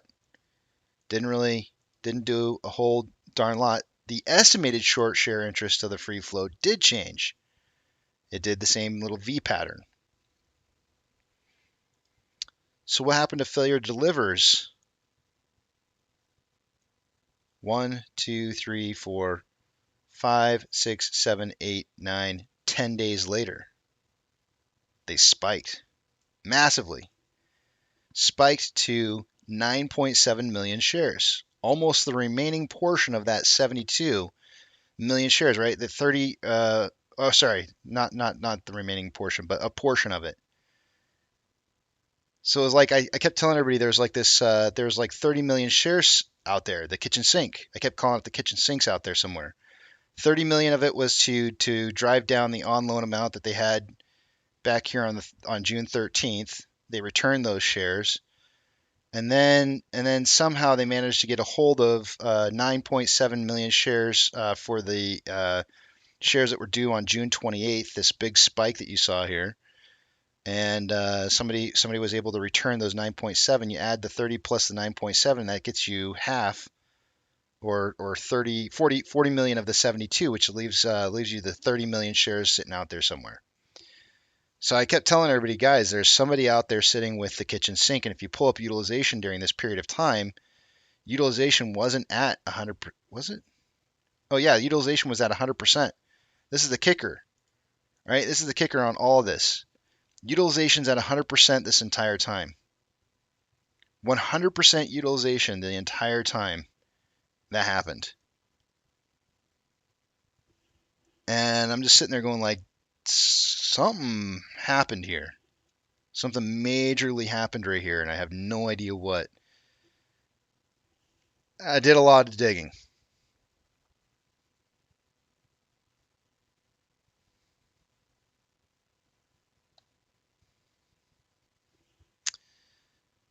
Like I said, rabbit holes. When you follow this data on a daily basis like I do, and you see changes like this, it really does start causing some red flags, and you go like, what is happening? And Einstein says the only explanation is SLV was never shares. It's simply debt obligations translated by the borrower into tradable securities. That's a possibility. It's a very strong possibility. That would kind of make sense.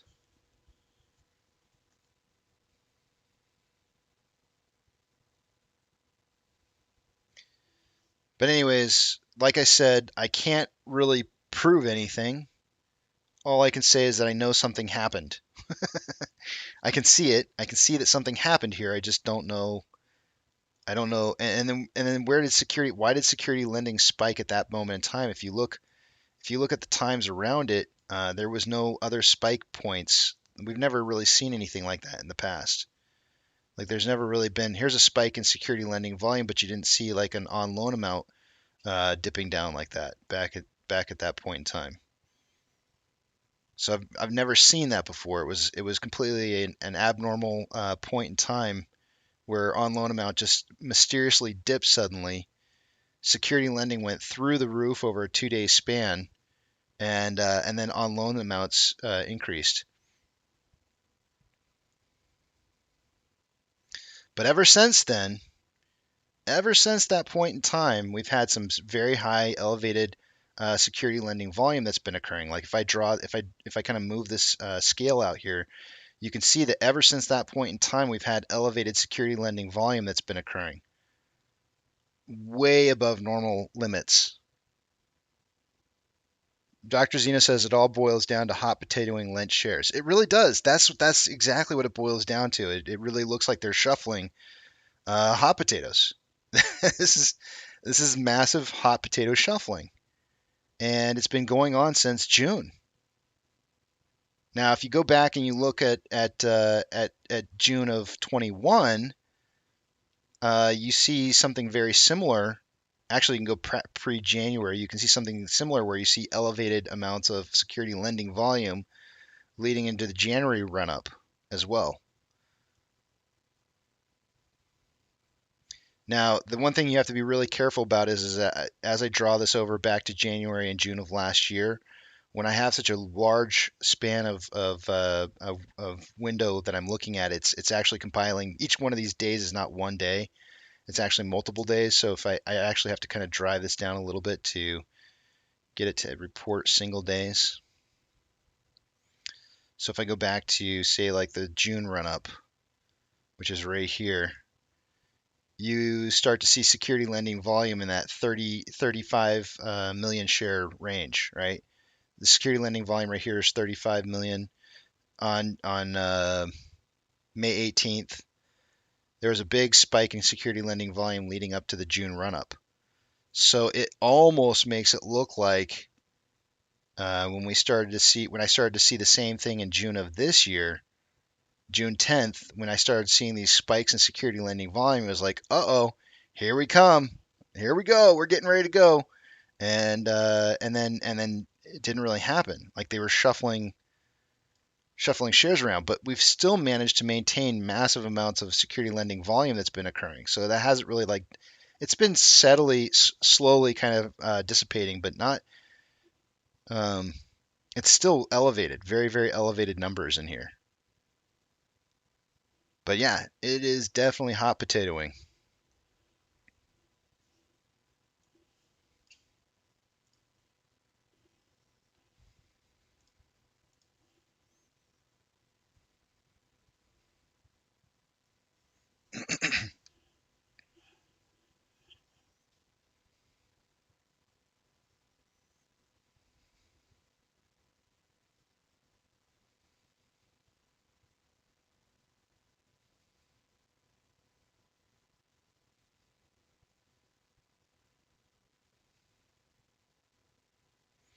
Jabib says more like musical chairs without the music stopping.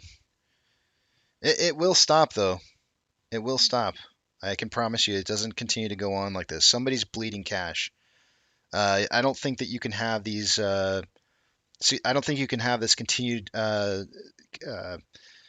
security lending volume on a daily basis like this without it impacting the pocketbook. And if you want to talk about impacting pocketbook, look how much Bitcoin's dropped. And I do believe that institutions have collateral stored up in Bitcoin. I know for a fact that they do. I know for a fact I can find you a news article that shows you where they've got their paws, greedy little paws all over Bitcoin. And so why is Bitcoin dropped from 60K a coin down to 20K? Because they need collateral. They're burning through their collateral like crazy. Myself says bleeding cash. That's right. They're stuck like a pig. But see, I've been saying this since like September of last year, right? A year ago. A year ago, they've been bleeding like a stuck pig from a year ago. And I think it's to be quite frank with you, the market's just going to go when it's ready to go. When they're ready to let it happen, they'll let it happen. And that's what we're waiting on. I mean, you can even look, for example, like today.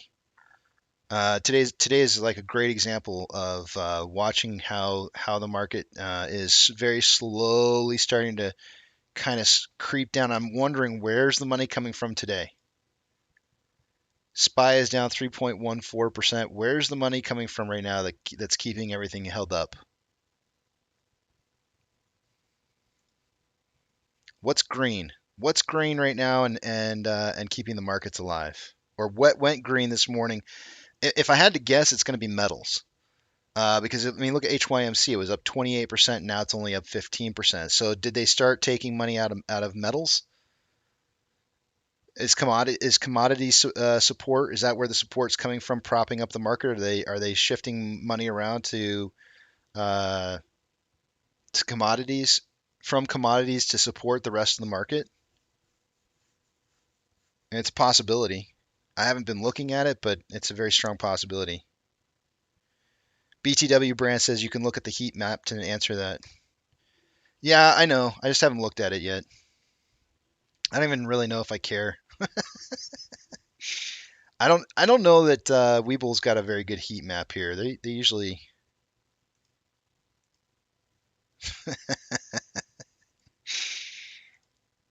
I love how the very first one I click on is I forgot, guys. It's 1 o'clock and I got to run over numbers here, but there's something I wanted to show you. All right, we're gonna have to wait until after I get back. I don't have a watch list set up here. Renewable energy. Let's see. What do we got here? What do we got? Oil's down.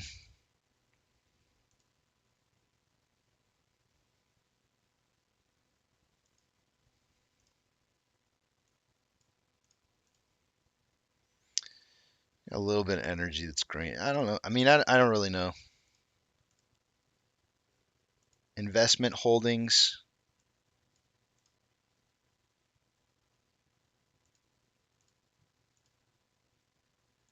I don't know. Do you guys have like any great heat maps? Because I don't really like what I use here. I think Weeble's a piece of trash for looking at heat maps. Pharmaceutical sector, maybe.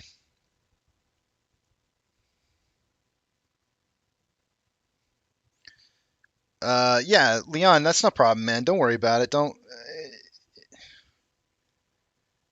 I don't mind explaining it. It's just I don't want to go into the things that I don't like to do is I don't like to go into rabbit holes where I'm making accusations that I can't back up with data to support it. Actually, I don't even have to. I don't know why I didn't think of this. You just look right here.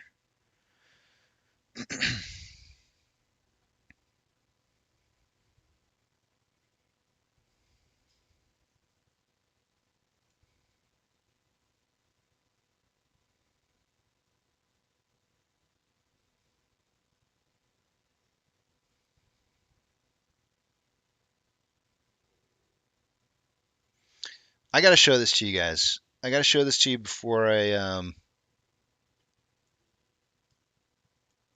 move on to numbers again. because I thought this was pretty cool. And it kind of fits on target with the monthly indicators for SPY do not look good.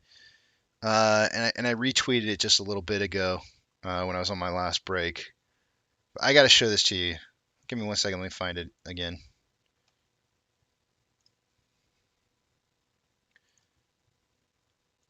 So earlier today we were talking about oil reserves, right, and how they tapped into them. I wonder if I could type this in here. I've never tried this. Nah, it doesn't work. I bet you it probably works on uh, TradingView. Anyways, I'll just show this to you guys real quick. This is a post. I don't know who this guy is. In fact, maybe I'm following him and I don't even know it, or I don't know. I have no idea who Benny Johnson is. Maybe I should probably know. You guys are gonna be like, how do you not know who Benny Johnson is? I don't know. I don't give two craps about people usually, and so I'm not one of those people that like goes nuts over like names. So I really don't care who you are. Just you're a person in my mind. But so this Benny Johnson guy, who's obviously somebody because he's got a check mark next to his name, says inflation would be double digits today, but Biden is actively draining the strategic oil reserve to artificially reduce the price of oil. Joe is sacrificing American energy security in desperate attempt to save the regime. I don't know if I go this far. I don't know if I want to like this whole like this should be illegal, criminal. I'm not going to go that far. But what I want you to know is that this chart does not look good. Last time it's showing this is like a weirdest looking chart. I don't know where he pulled this off of, but so we've got Department of Energy Strategic Petroleum Reserve is what this is looking at, right? And it's showing you levels that we haven't seen since like 2002. Like our levels. I'm assuming it says total inventory data, so I'm assuming that what this is saying is that this is our total inventory. Like if something were to happen, we're using this right now to save our economy. If something were to happen, we're at 2002 levels. Um, I think this is pretty crazy. This is nutty. It's kind of scary. Yeah, it's pretty hard free fall. So while you might be enjoying your $3 or $4 gasoline right now, if they had not done this, your gasoline would probably be a lot more expensive. But anyways, I love that post. That was a really good post, and it fits in with our topic for today. You want to know how our economy is getting saved? That's it. It's um it's getting propped up here. It's getting propped up hard by our oil reserve getting decimated.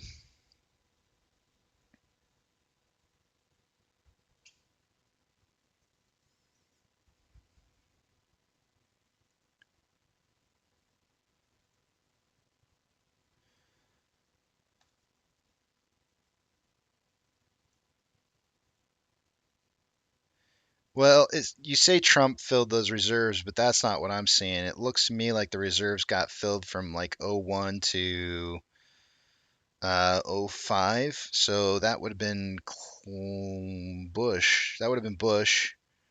It looks to me like Bush filled it. Of course, because he's got ties in oil. And then now they're getting depleted, starting in 17, but like really, really starting the depletion starting in 20 to current, with the biggest drop off starting at the end of this last year.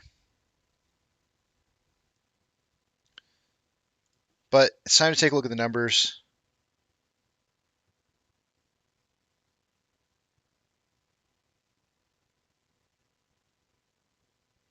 I don't want to go there. That's not where I want to go, Wade Hill. I'm not here to like talk about people being idiots and shit like that. But I'm just saying, if you want to know why the economy is not failing right now, it's because our oil reserve is getting decimated. So, you know, follow the money. What's causing it to do that? Why are we needing?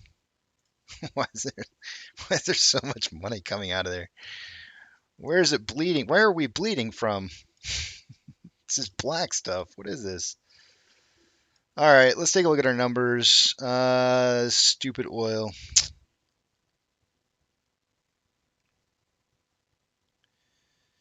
Manny says you should check the numbers. Yeah, all right, I can do that. We can try and pull it up here in just a minute. Let me try pulling it up and we'll see for ourselves. Because I don't disagree with you, Manny. It could definitely be altered. Let's take a look at our numbers. When I get to TradingView, we'll try looking it up on there. I might be able to find an indicator.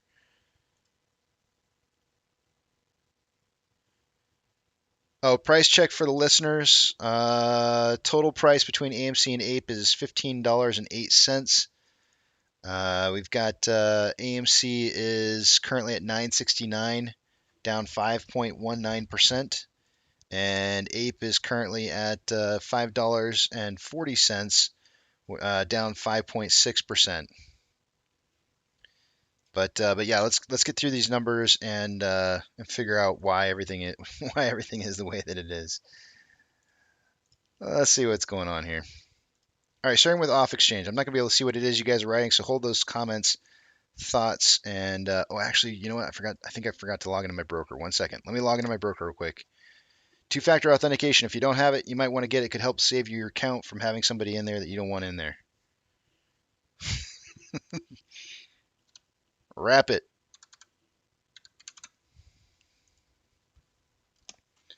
All right, done with that. Starting with off exchange. An hour ago it was 53.99 on AMC and 13.81 on EDGX. Current values are at come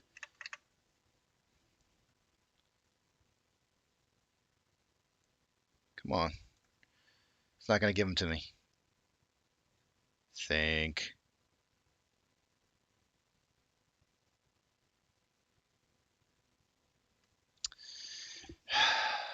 I just got the.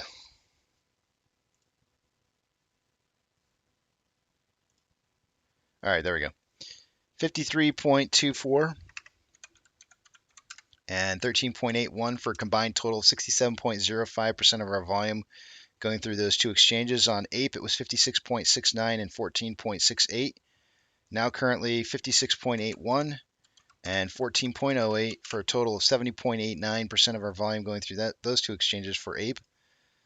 Taking a look at Ortex data for AMC an hour ago, we had 8.82 million shares having been returned, which is excessively high. Remember, that is usually bullish. They have since borrowed shares back, though. We're at 7.4 million shares having been borrowed or returned. That's going to raise the estimated short-term interest of the free float to 19.46. Cost to borrow average is at 20.06. Shares on loan for the day today is 194.56, which is zero point 0.7 or 700,000 shares in short interest. In loans, not short interest. 700,000 loaned shares returned because of the reported exchange short interest being less than what they thought the estimated amount was going to be. We had over the last 10 business trading days, a change of about 8 million shares having been returned that were previously seen as short interest. I don't even know if that comes across right when I explain it, but just know that exchange reported short interest is lower than what they thought it was going to be. So our estimates weren't as much. An hour ago, there was 639,000 shares having been returned. There's now 1.16 million shares having been returned on Ape. That's going to lower our estimated short-term interest of the free float to 5.96%. Cost to borrow average at 7.14. Shares on loan 35.36, which is 800,000 shares returned in short interest day over day. Options.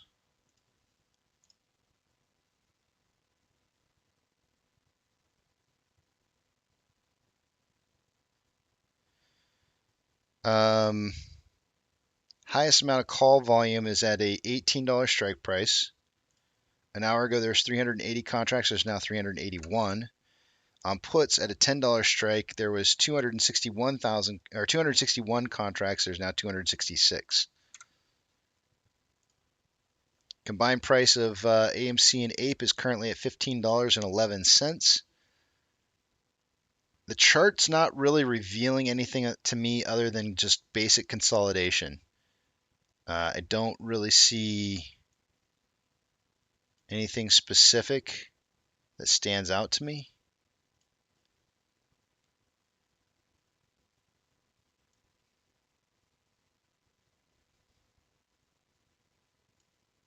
It looks like it's already starting to kind of break above this right here.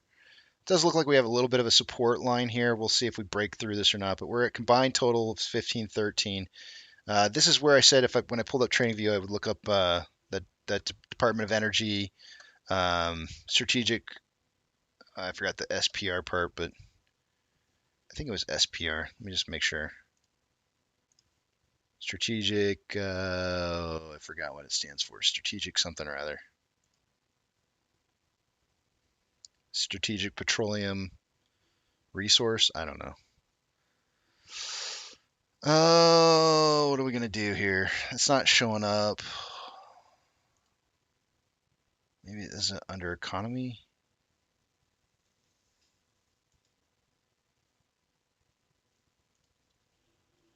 I'm not getting anything. Yeah, I'm not sure where I'm going to be able to look that up at.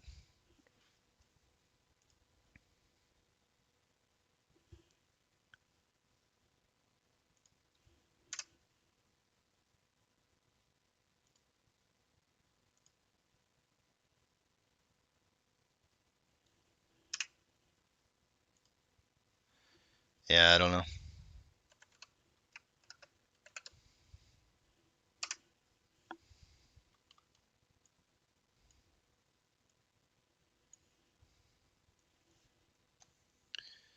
I'll have to see if I can find a place where I can pull that information.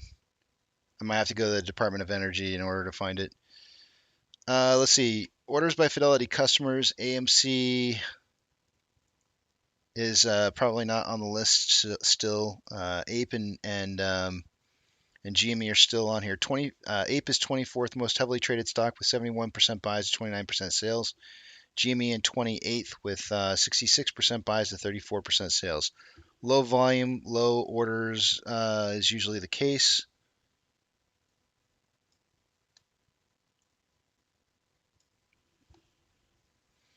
Trigger price for SSR for the day-to-day on AMC would have been at $9.20 and $5.15 for Ape. Shares borrowed in the last half hour. Does not appear to be any, but fees have dropped down to 17.9%.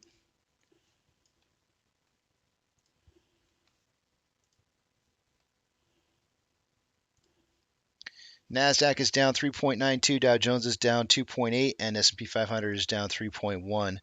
We have 5,415 decliners to 1,451 advancers, which tells me this is a hot lava floor. Don't watch out.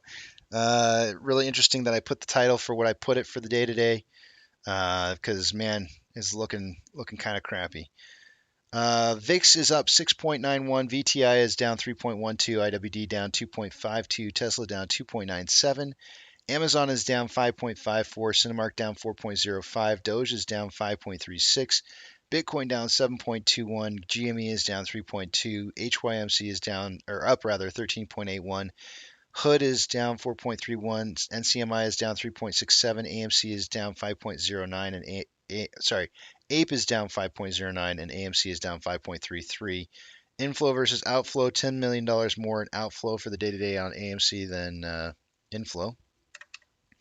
19.21 million shares traded so far with approximately 100 minutes left to trade. Putting us on pace for about 25.8 million shares traded by the end of the day today. I said somewhere between 10 to 30 million. On the hourly time interval for AMC, we have more buying pressure than selling pressure with an RSI of 43.67, which is slightly below average. On a 30-minute interval, more selling pressure than buying pressure with an RSI of 38.93, which is below average. And on a 5-minute interval, we have more selling pressure than buying pressure with an RSI of 47.25, which is just about average.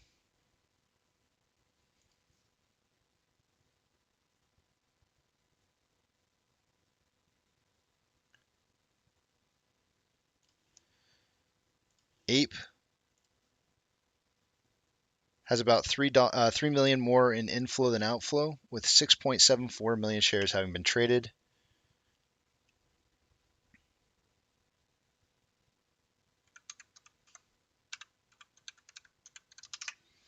We're on pace for 9.03 million shares traded on Ape for the day today.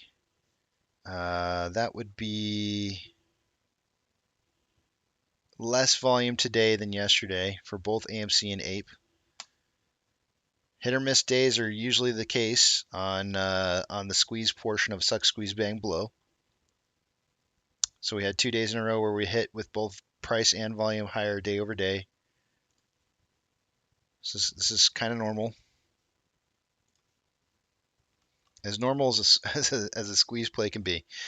More buying pressure than selling pressure on Ape on the hourly time interval, with 41.18 being RSI, which is below average. On a 30-minute interval, we have more selling pressure than buying pressure with an RSI of 38.5, which is below average. And on a 5-minute interval, equal amounts of buying and selling pressure with an RSI of 51.02, which is average.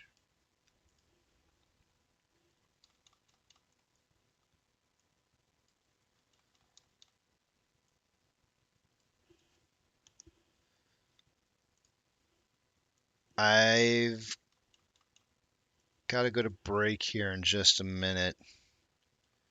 Trying to look to see if there's like a specific pattern we're following here, and I just don't see it. It's just another wedge.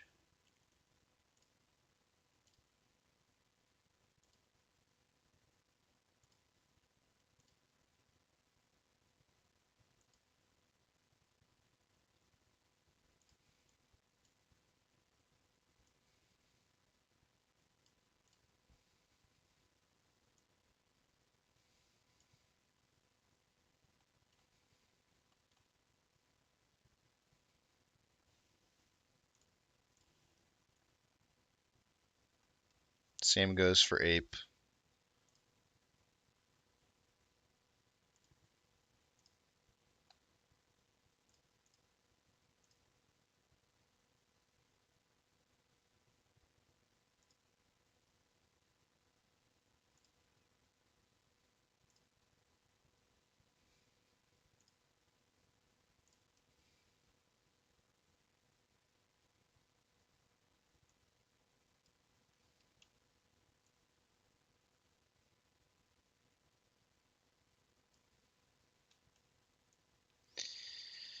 Yeah, we're just getting sideways trading now.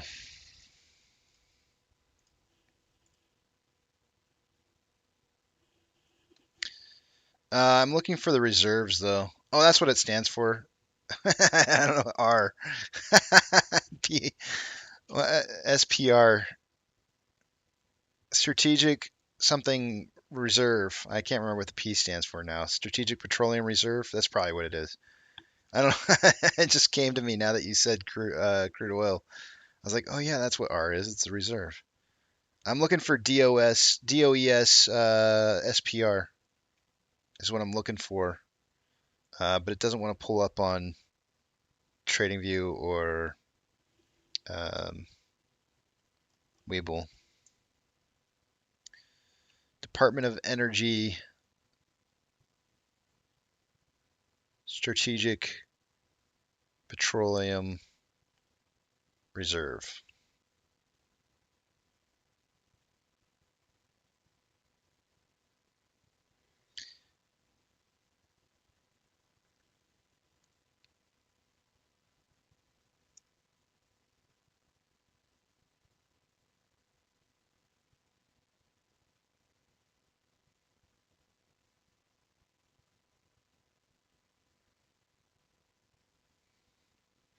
Hey Einstein, if you're still listening, go check out my presentation on SPY this morning. Because I found some information. Actually, I'll just show it real quick here. If you go to the SPY, I think there's enough room to make a case that that bullish run that we've been talking about is not even close to a possibility. If you take a look at the monthly, if you took a look at the monthly RSI and vortex indicator, you can see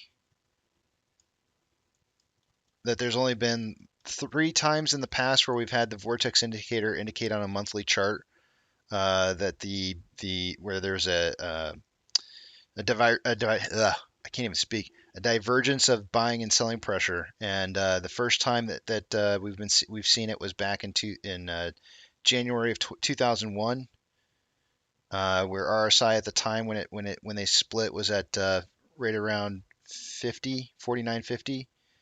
The second time that it happened was back here. There was a breakthrough, a retest, and then a fall through.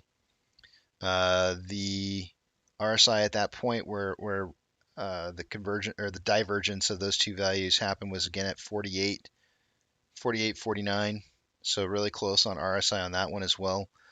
You had an attempt to drive down through here in 2016, but on the retest, it actually broke up. And then you have current day. And current day is looking very much like 2008, where you've got the breakthrough followed by the retest, and followed by the drop incoming. The divergence of these two values has RSI sitting at 40, 47.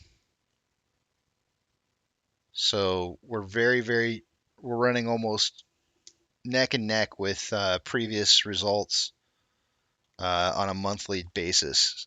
So that the idea of this running back up again, historically, I would say that there's only one other instance where we've had a retest, two instances where we've had a retest like that, and one instance where it failed, and one instance where on the retest it went upwards. And on this particular retest that we just had, it failed. So track record says we're done with seeing any kind of more upwards momentum.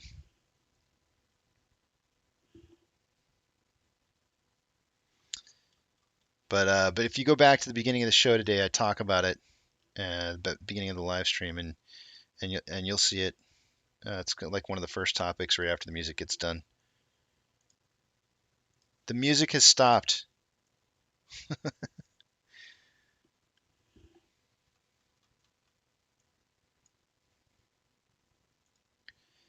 Uh-oh. I just realized that I've screwed up my screens here. They're off. Oh no.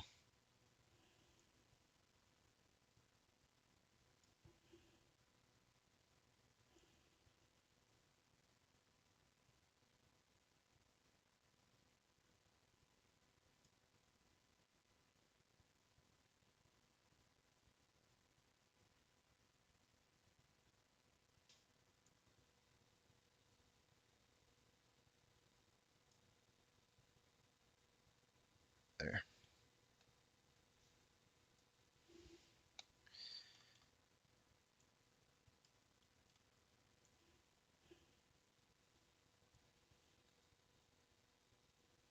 Alrighty, guys, I'm gonna take a break.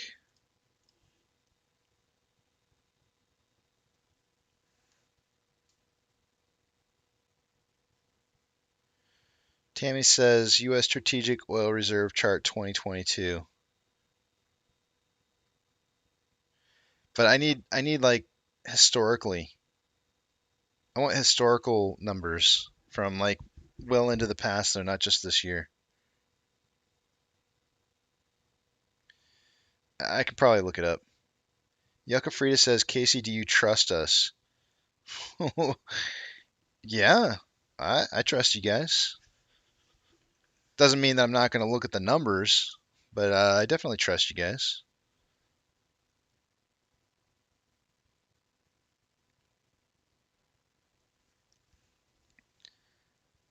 Hey, Massalorian, how's it going, man? No way I just got here. No rest for the wicked wizard. I got to get my break in, man. Make us all mods. I've had problems. I can't really do that. I've had problems. I wouldn't mind. I wouldn't mind making everybody mods, but I've had problems.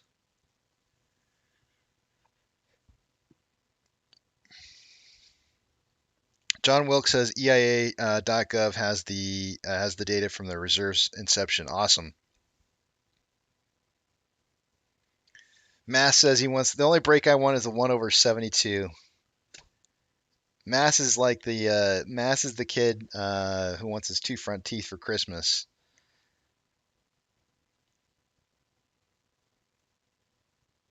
Mass, did you? I'm curious. I've seen some people throw out some things like who would take who in a fight, and I know you'd take me an instant in a fight. I wouldn't last a second. But I am kind of curious though because I've got a little. I feel like I might have a little bit of read on. Have you? And don't lie to me here. I don't want you to just act like Mr. Tough Guy. But are you an experienced fighter from the past, like maybe growing up as a kid? Like, did you get in a lot of fights? I feel like you may have gotten in a lot of fights when you were a kid. Just out of curiosity. I don't.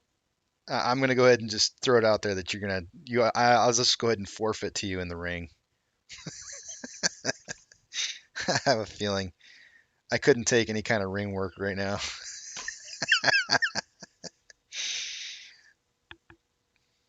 Asking for a friend. Asking for a friend. Did you get in a lot of fights when you were growing up, Mass? Don't lie. Don't tell any stories. I went to Boston public schools. I did, but I'm not proud of it. That's all right, man. You don't have to be proud of it. It's all right. You don't have to be proud of it. I understand. Kids fight. It happens. Some more than others, and it's just part of life. Nothing to be proud about. Nothing. It's just a fact. You did or you didn't. But I think you should tell a story. I think you should tell a story about a fight that you got into that impacted you in your life. One that maybe changed how you saw things, or maybe it was for whatever reason. Tell that story. I want to hear that story. I told one not too long ago, and I'd like to hear yours.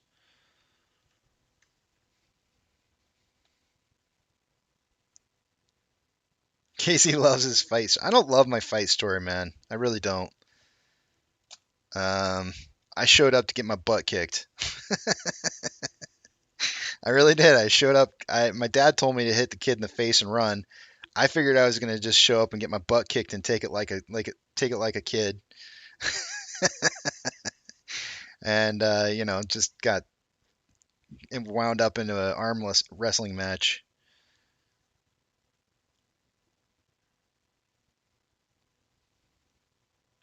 Want to wrestle arms? That's right. I thought it was interesting. The kid didn't think I was going to show. He thought I was. He didn't. I don't think he thought I was going to show, and so I think it was kind of odd for him to. I thought everybody just always. I figured everybody always showed when they had those fights. Whenever kids said there was going to be a fight after school, I thought everybody always just showed up. Apparently, I was the first one.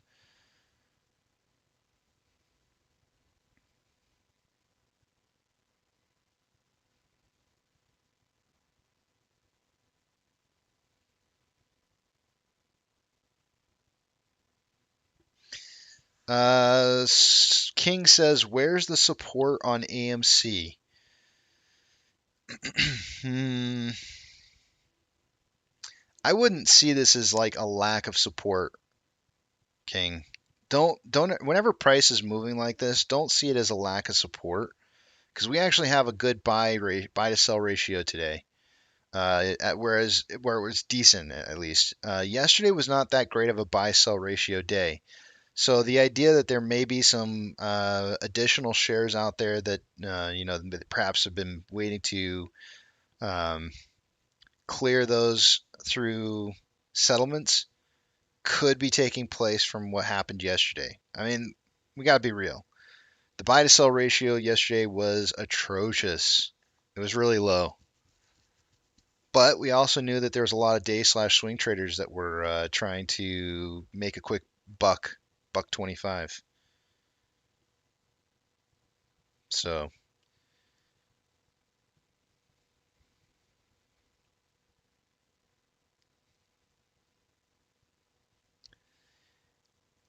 Doug, I technically have never lost a fight either. I just don't. I don't. I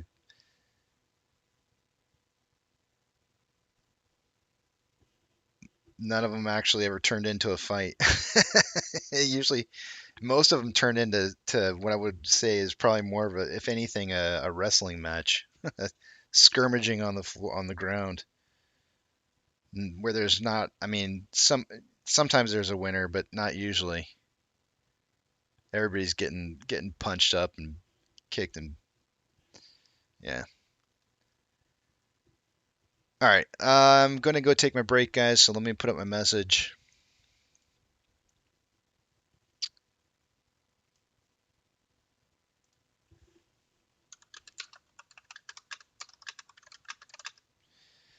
I'll tell you what though. When I watched that video of Will Smith smacking, well, I can't think of what his name was. Oh, was it Chris Rock?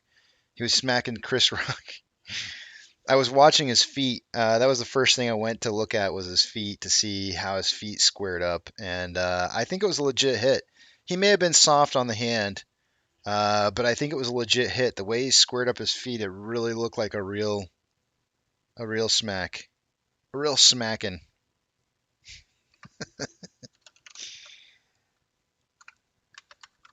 Oh, is it Chris Tucker? What? No, it's Chris. No, it's Chris Rock. Wasn't Chris Tucker? Get out of here.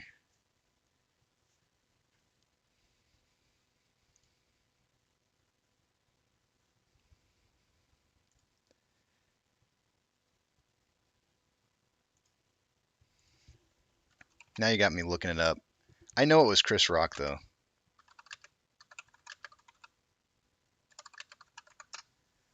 Killing me.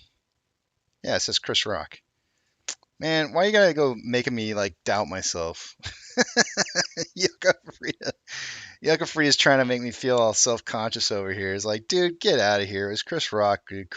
If it was Chris Tucker, it wouldn't have been like, whoa. It would have been like, ah! I can't even do it. Yeah, because Chris Tucker with his like high screams, he would have done one of his high screams, and it wouldn't have been it wouldn't have been as it wouldn't have been the same reaction. It would have been totally different. Chris Tucker would have smacked him back. He might have. All right, let me see. I'm gonna leave you guys with the charts looking, I think, just like they are, and I'll be back in a bit. See you guys in a little while.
Hey everyone, this is Soundro.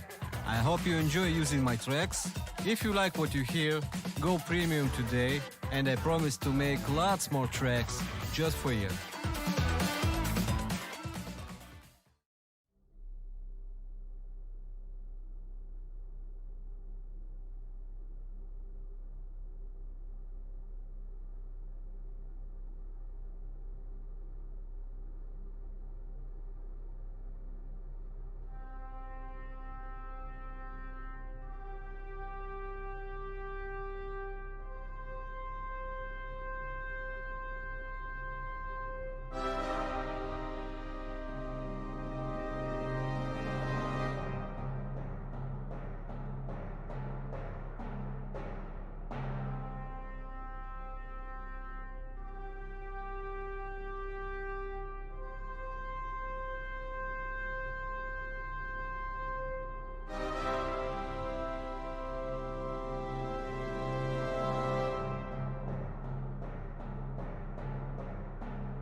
Struggling to find the perfect music for your productions? Musicvine is home to the best production music in the world for productions that demand more. License a higher quality of music with Musicvine.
All right, I'm back, guys, and it's that time of the day.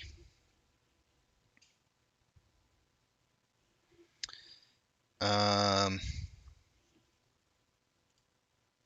I was notified. I was notified that apparently the president is doing a speech, and that prior to the speech they played "Fire and Rain" by James Taylor, which is very ironic. I was going to play that last week and opted out for something different since we had Thursday and Friday, or I guess it was Friday and Monday. I think it was Friday I was thinking about originally playing the song, but we ended up having what appeared to be a Green Day coming, so I didn't play it because I didn't feel Fire and Rain was going to be the best song. Today would have been a great day for it. Maybe I'll play it tomorrow. But it's that time of the day, guys. It's that time of the day for the Power Hour, and I got a toast. I had somebody send me a message just recently that had an amazing quote in it, and the quote that I want to read to you guys is that quote for the toast for the day today because it is the Power Hour. So follow the light of integrity and hope, and you will find your way. Cheers.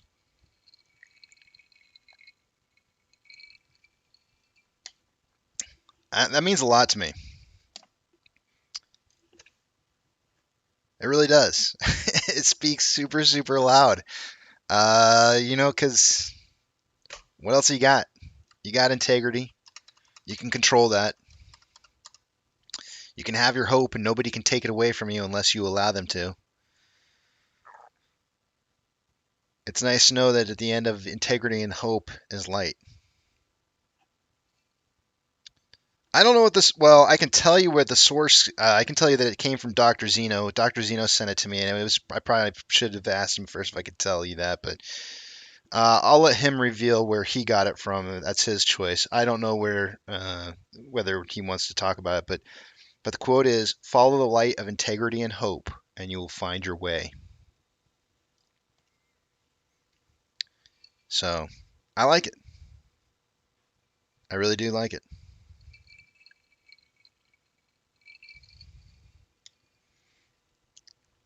I would like to know the source too. We can type it out and see. Let me type it in here. Hold on a second. I'm gonna type it in and see if we can find a source for it.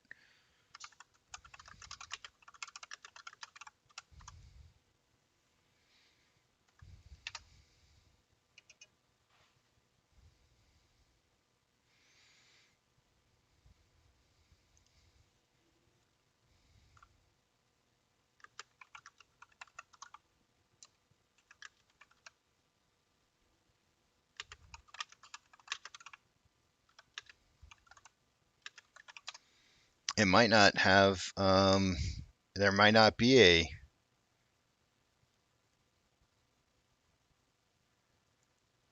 It may the quote may come strictly from Dr. Zeno's source. Maybe a. It's from a friend of a friend.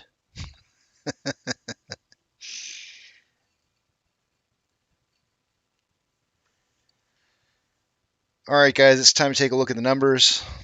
Somebody said their dog gets all riled up with that. Who said that? Who said?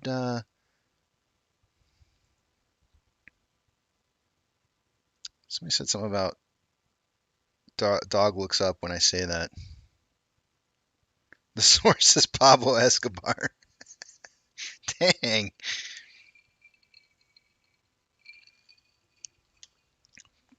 I don't know. Dr. Zeno may not even be here to defend himself.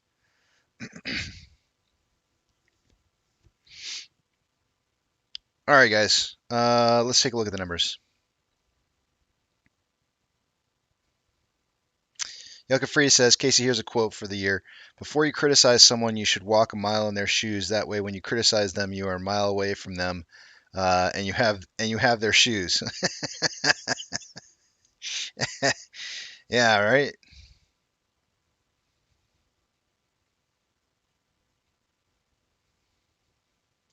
All right, I'm gonna log into my broker. apparently the president was speaking not too long ago, and the spy was failing as he was talking. He played Fire and Rain before before his speech.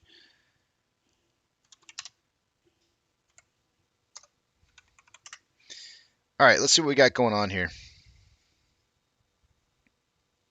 Taking you guys to the other page, I'm not going to be able to see what it is you guys are writing, so hold those thoughts or comments if they're specifically for me and you want me to touch on them so I don't miss those.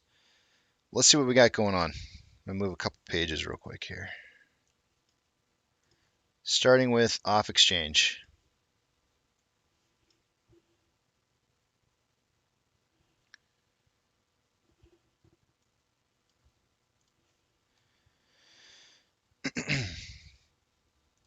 An hour ago on off exchange, there was 53.24% and 13.81 through the EDGX. Current values are at 52.1 and 13.49 for a grand total 65.59%. This is actually kind of normal. This is the last time that I read the numbers for the day, and they do usually drop in the after hours by about 2%. So that would put us really close to about 64%. So AMC had very normal off-exchange volume for the day today. Finally settled down enough to get it into the range of being a normal off-exchange volume. Ape, on the other hand, is a little different story. Oh, excuse me. A little different story here. Final numbers for Ape, 56.09 through the off exchange and 14.35 through the EDGX. For a grand total, 70.44% of the volume moving through the off exchanges. That is high by 6%. Definitely elevated.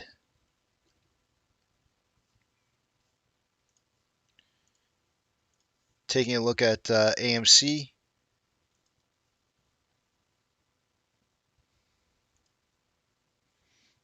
An hour ago, there was 7.4 million shares having been returned. It's now 7.17. That's going to have a decreasing effect on the short share interest of the free float, which is 19.48%. Cost to borrow is 19.95%. Shares on loan, 194.56 million shares. Day over day, that's decreased by 700,000. Exchange reported short interest was reported a little bit lower over the last 15 days, so we had an adjustment for a more realized amount, more realistically reported amount of 8 million shares in return short interest over the last 15 days, additional to what I've been reporting. On Ape, an hour ago we had 1.16 million shares having been returned. It's now 1.32 million. Not going to have too much of a change, but a little bit of change on the short share interest of the free float to 5.94%. Cost to borrow averages at 7.04. Shares on loans at 35.36 million shares, which is down 800,000 shares of return short interest day over day.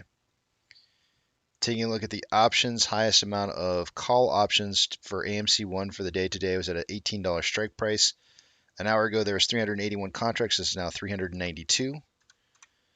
On puts, the highest amount of short interest that we had, not short interest, sorry, the amount of puts that we had for a strike of $10 was 266 contracts, no change in the last hour. Taking you all over to AMC's total price between AMC and Ape is at $14.99, just under $15. Does look like we dropped out of this wedge. We still have a supporting top on this part of it here. Might be starting to see a little bit of this of a bearish triangle, but this would take us into the aftermarket hours for sure.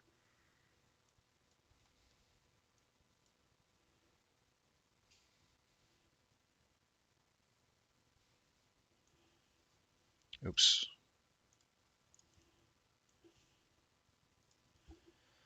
Orders by Fidelity customers. Ape is trading 23rd most heavily traded stock with 71% buys to 29% sales. And GME and AMC have fallen off completely off the list. Yep, I'm scrolling up just to make sure that I didn't miss it somewhere, but I don't see them on there. So Ape's the only one out of the top 30 to make the list there with a pretty decent buy-sell ratio.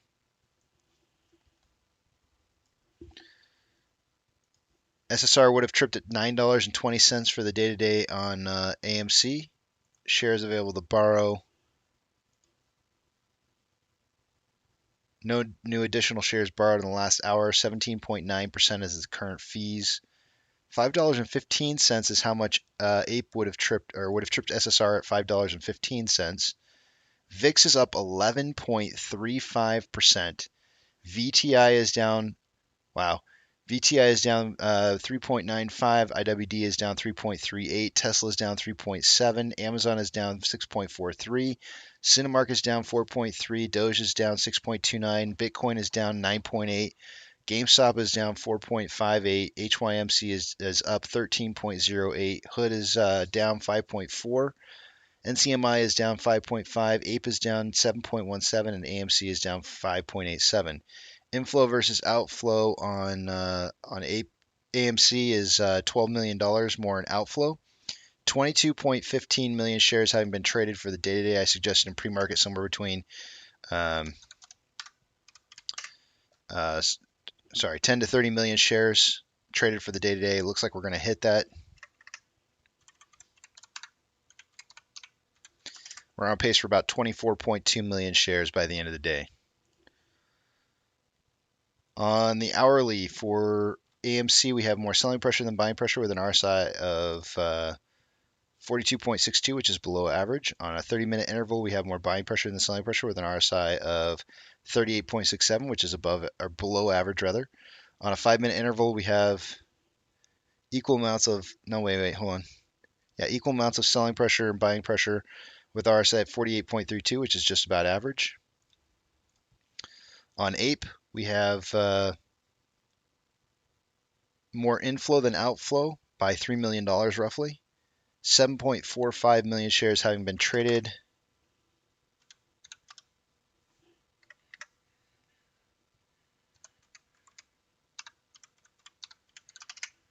Wait, I did the wrong number. Not 62, 360, 358. We're on pace for about 8.12 million shares traded by the end of the day today. I suggested somewhere between 5 and 25 million shares, so we'll hit that. On the hourly time interval for Ape, we have more selling pressure than buying pressure with an RSI of 36.43, which is below average. On a 30-minute interval, more equal amounts of buying and selling pressure with an RSI of 32, which is below average. And on a 5-minute interval, more selling pressure than buying pressure with an RSI of 31.86, which is below average.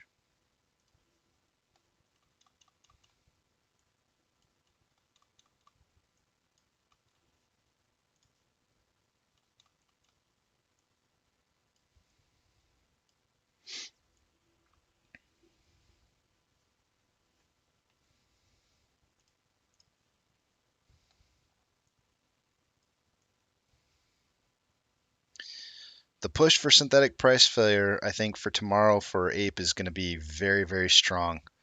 That's going to be starting at. I got these numbers backwards. Why did I get that backwards?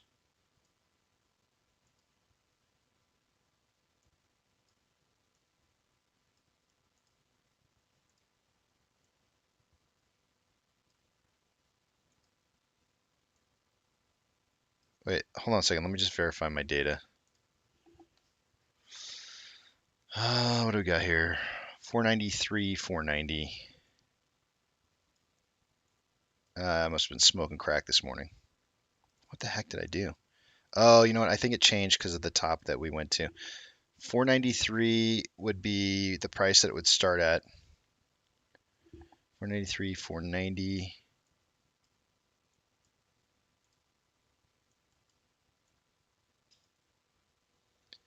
And 41.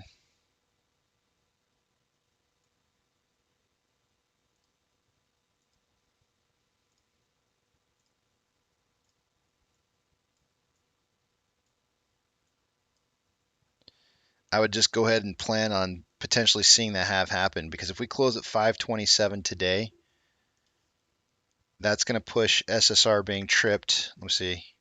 Let's just assume that we close at like 5. Let's say we close at 527. That would put 474 as being an SSR trip, which would be just underneath a synthetic price failure at 21.5% being 481. So yeah, I would just go on and expect to see that happen tomorrow. It's almost an assured thing at this point because they've knocked down the price as much as they did from our last top. Our last top being $6.13. Is that correct? Just verify. Yep, at the beginning of yesterday.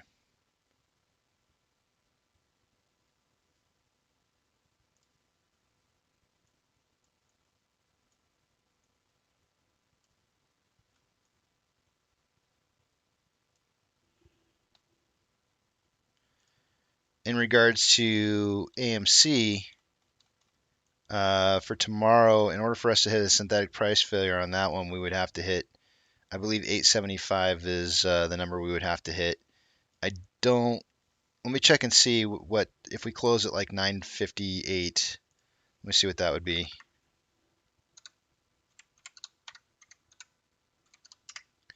It would be 862 for SSR, which actually fits right in with the synthetic price failure for tomorrow as well. So yeah, I would just go ahead and kind of chalk it up because whenever SSR lines up with synthetic price failure, it's almost a given. And the idea is to just basically shake people out of their position, drop it down 20% and over a 1 or 2 day period of time and cause fear. That's the name of the game.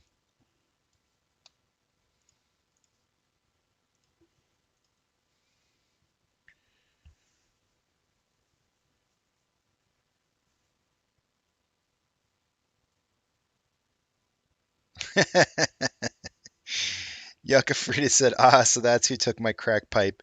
Hey Yucca, are you the one putting out the videos on was it Twitter? Are you putting out videos on Twitter, man? Are you from Germany? I think I saw your video yesterday, and I've seen some of your other videos as well. I might be getting you mixed up with somebody else. Let me check real quick here and see.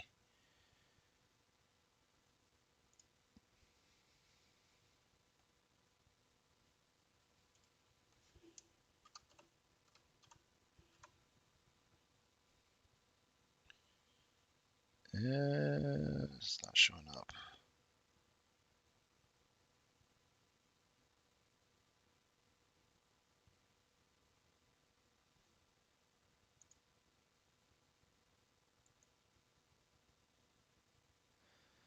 I don't know. I was watching somebody's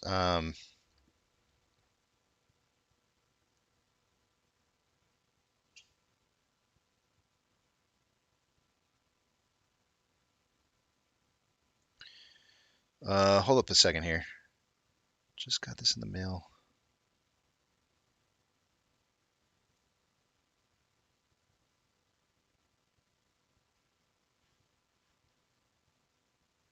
Oh, interesting.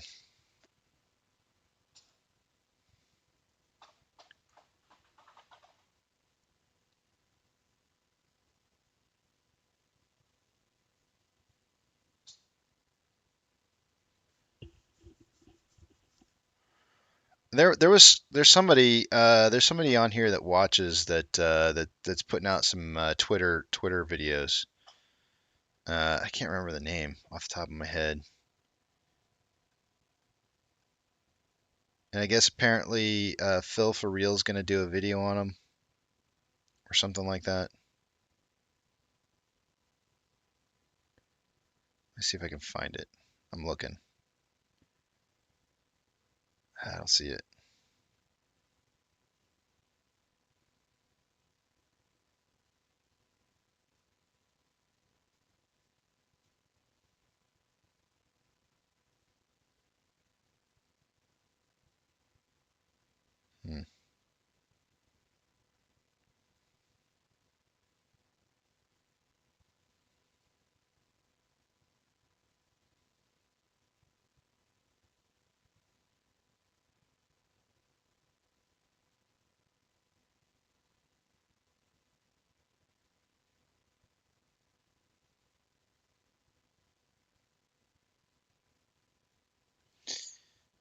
Why can't I find this?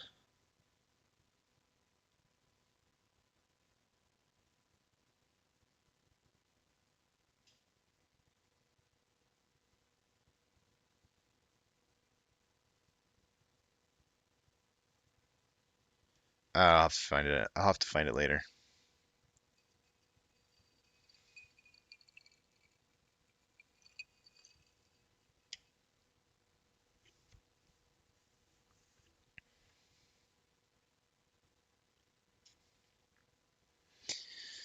Harry Parrot's saying, Casey, here's a question. Is this drop due to the quad witching reset or an actual get out of the way, the market's falling?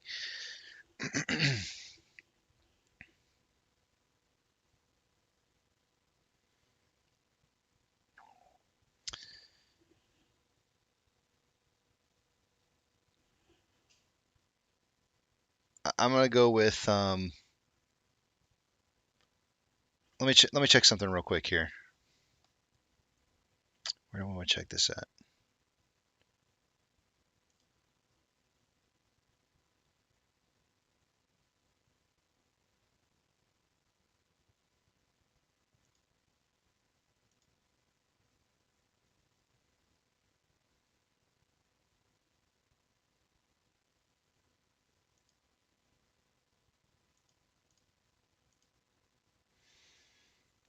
Hmm.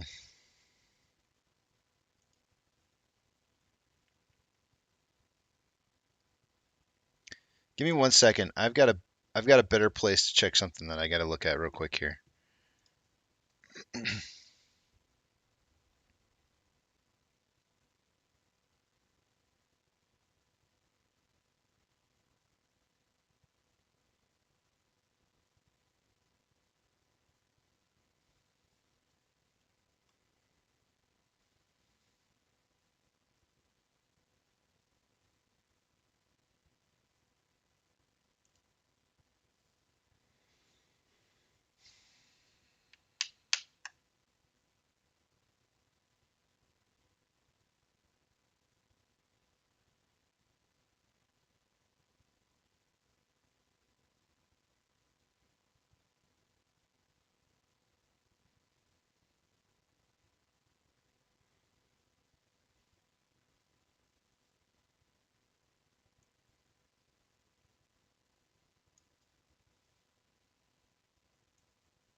That's a good question, man. I mean, it seems like a simple answer, right? Like, I mean, look at the title for the day today. It seems like a really simple answer here, but I kind of want to look at a couple different things to kind of like get an idea as to perhaps maybe like the full spectrum of what's going on. And I'm looking at a lot of different commodities here, and I'm not really give it a second here. It's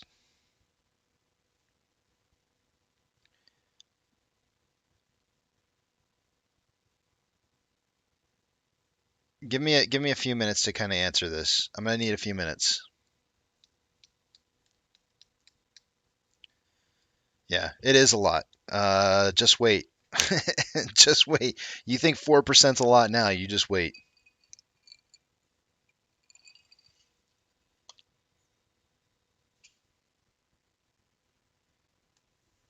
Yeah, I can play some of Phil's songs.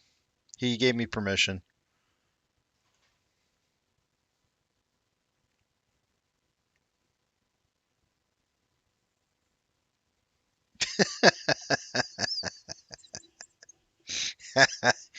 Buck says, how many short people or little people?"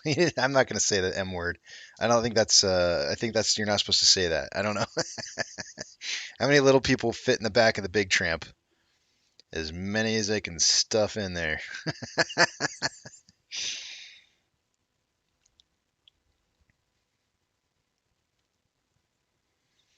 I mean, I really don't think. All right, so I mean, I really don't think it's the quad witching at all, Harry. I just don't. But I want to. I want to look at some of the more of the commodities here. It's updating, so give me just a few minutes here because I want to look at all the different commodities and just kind of get an idea for. I just want to see some more data.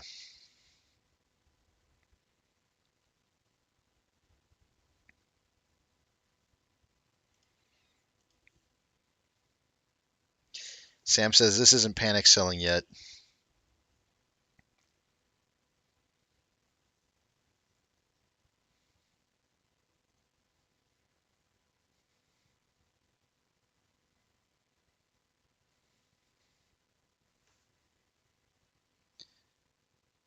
The apes in me salutes the apes in you said, okay, so something like a 40% drop. Well, I mean, that's what I'm thinking, man. 40% from the top.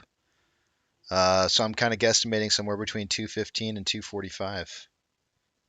And I'm actually guesstimating a 45% drop, not 40, if it makes a difference. Casey, don't get short with us.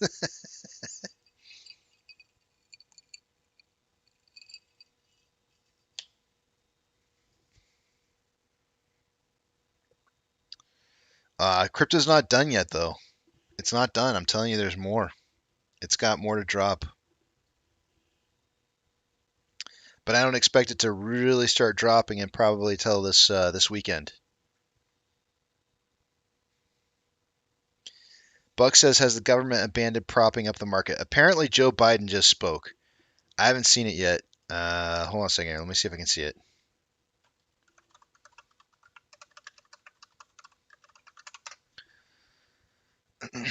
Let's see if we can find it. What's today? Today's the 13th.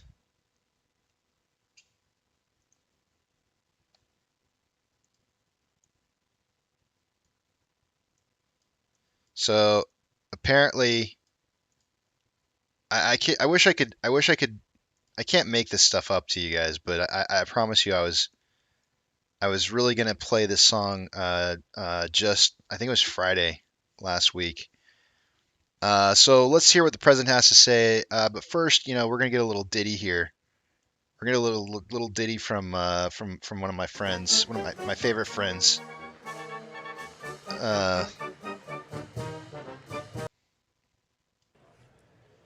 I'm not used to needing sunblock to go on stage.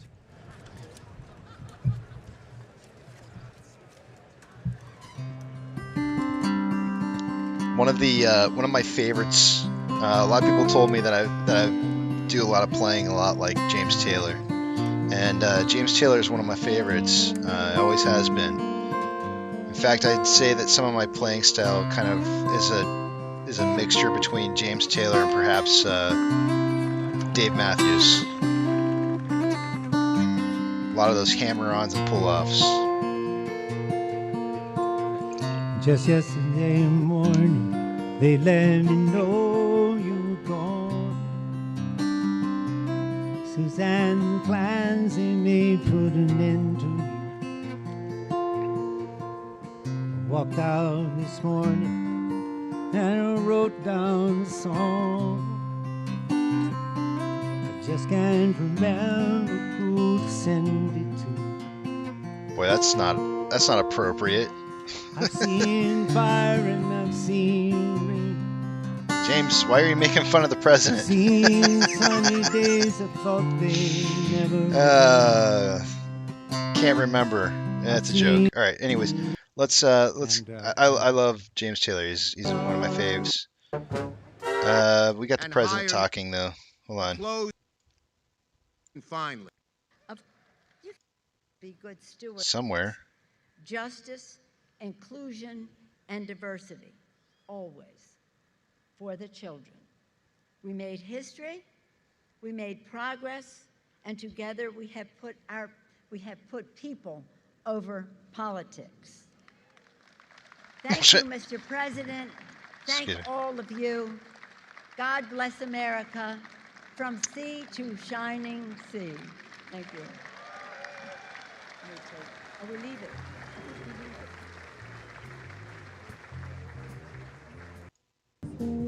Apparently, the president was supposed to speak here. I don't know. Time I have seen what action. We vowed to build an America in which Oh no. All that for nothing. I accidentally clicked on the wrong thing. To you all today. I guess he hasn't My name spoken is yet. Lavette Jacobs, and I'm a proud member of the International Brotherhood of Electrical Workers. My home, yes, thank you.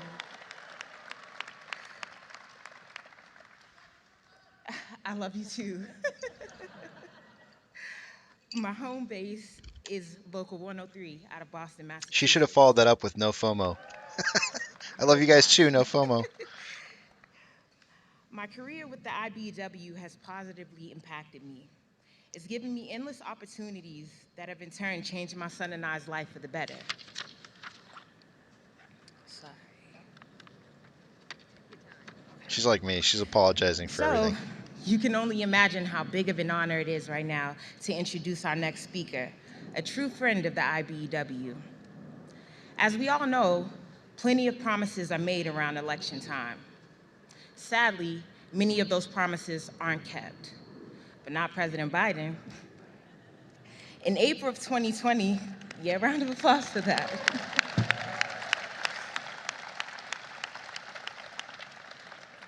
In April of 2020, when the pandemic was on the rise, I got a chance to have a Zoom conversation with the president.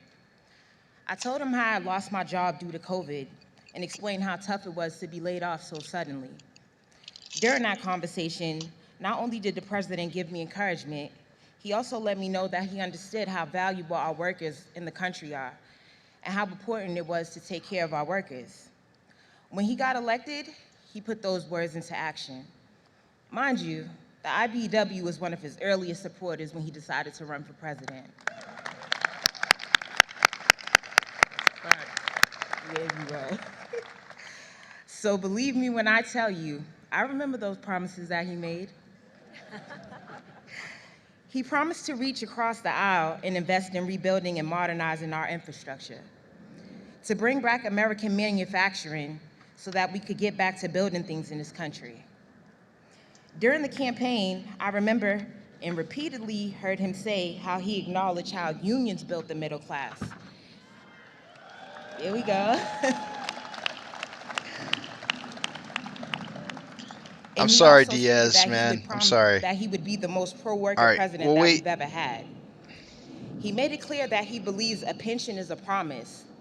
I'm gonna just cut that off right now. I really just wanted to hear the president talk, so I was pulling it up. So when you see the president step up to talk here, let me know. I really just kind of wanted to hear what he had to say.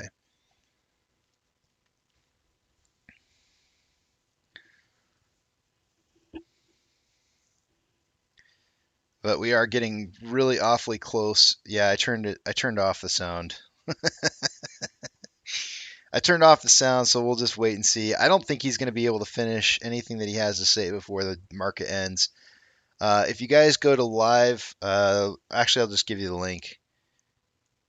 I'll give you the link in the description. If you want to go watch the president talk, you can. I'm probably not going to stay on late enough to watch it.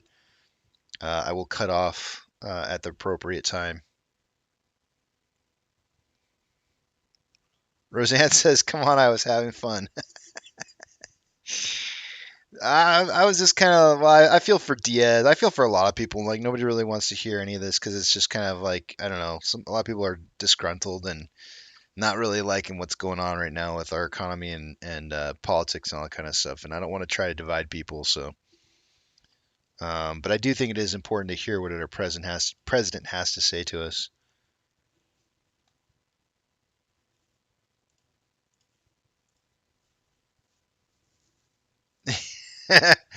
You killed my buzz, Casey. Still love you, no FOMO. Oh, thanks, man.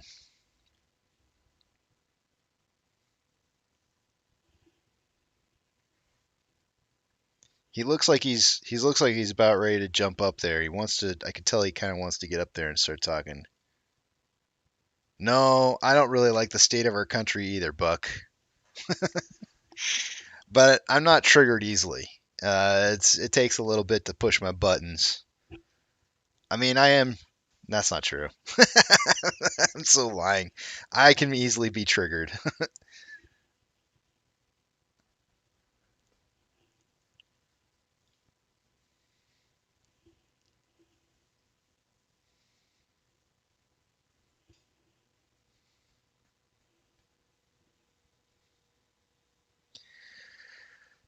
Oh man. Well, we're getting a little bit of run up here. VIX is still moving up, guys. Let's check the SPY real quick. Oh, they're replacing her notes for his notes. He's getting a hug, and it looks like he's going to speak. Thank you, thank you, thank you, thank you. Oh, he's going to walk. Hello, everyone back there. What a great, great crowd. And I tell you what, if I thought I could have ever spoken as well as you did when I was your age, I'd have never thought of being president. No, really, thank you. Please have a seat. With your permission, I'm going to take my coat off. Apparently, it's a little toasty. That doesn't mean I'm going to speak any longer. Folks, welcome to the White House, everybody. And thank you, Lavette, for this. This law is for you and for the millions of people like you, good, decent, hard-working Americans. And how about James Taylor, a voice that heals our soul and unites the nation and a good friend? I don't know where James is probably smart enough to be under the shade of the tree over there, or I've taken off. But James, thank you, thank you, thank you. And we're joined by many champions for the American people. The first one of my best champions, is the First Lady, Jill Biden. I thought she was teaching, but she's here. Vice President Harris, who's not only a great vice president, but become a great friend. And the second gentleman, as well as Speaker Pelosi, and Leader Schumer, and Joe Manchin. Joe, thanks for sticking with what you said you'd do. Appreciate it. And the committee chairs who worked for almost 2 years to make this law real. And all the House and Senate Democrats who stood together and never, ever, ever gave up. This couldn't have happened without every single one of you, and that's in the literal sense in the Senate. Every single one was required because the other team didn't want to play. And all our distinguished guests, CEOs, advocates, activists, thank you for joining us. And what a great day. Exactly 4 weeks ago today, I signed the Inflation Reduction Act into law, a single most important legislation passed in the Congress to combat inflation and one of the most significant laws in our nation's history, in my view. I said it then, and I'll keep saying it. With this law, the American people won and special interests lost. Say it again. The American people won and special interests lost. Folks, we're going to lower prescription drug costs, lower health insurance costs, lower energy costs for millions of families. I'm going to take the most aggressive action ever, ever, ever to confront the climate crisis and increase our energy security, ever in the whole world. And that's not hyperbole, that's a fact. We're going to build a future, the future, here in the United States of America, with American workers, with American companies, with American-made products. And after years of some of the biggest corporations in the United States paying zero in federal income tax, they'll now have to begin to literally pay their fair share. Today offers proof that the soul of America is vibrant, the future of America is bright, and the promise of America is real. It is real. It is real. Oof, those words aren't going to age well. This is an extraordinary story being written today in America by this administration as I step all over my coat. Good thing my mom's not around. But look, you're an awful lot of brave allies out there in the Congress. You took a lot of heat, and by so many determined advocates and activists all across the country. And as I look out in this lawn, I see leaders who made the government of America begin to work again, work for the people, not special interests, for the people. Folks, look. Elected officials who stood up to the millions of dollars in attack ads from special interests, business leaders who were willing to endure the criticism of many of their colleagues, and so many people who fought for years to lower prescription drug prices and tackle the climate crisis. This is your victory. This is your victory. And that's a fact. And you deserve a huge round of applause. Give them applause, all these people who stood up. Well, guys, give yourself a round of applause. You've done it. You are going to be able to pay enough taxes in the future through companies, who are employing people, and they're going to start paying all those taxes that's going to be able to fund these projects. We're good, guys. We're good to go, apparently. So with that, I'm going to do the same thing that I do every single day.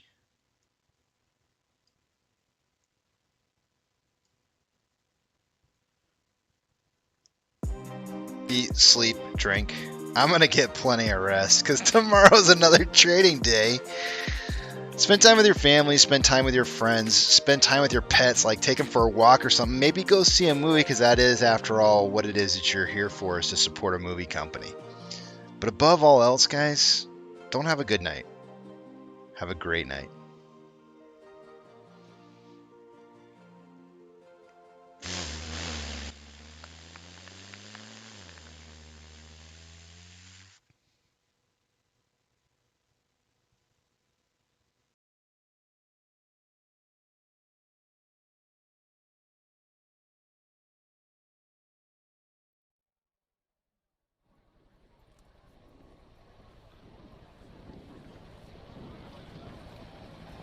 T-minus 90 seconds and counting.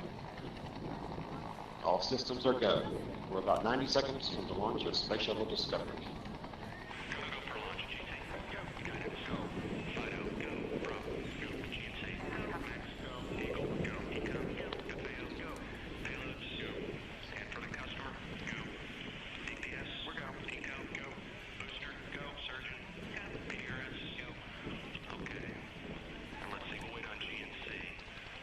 T-minus 60 seconds and counting.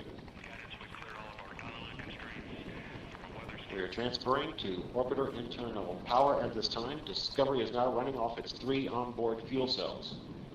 Coming up on a go for auto sequence start.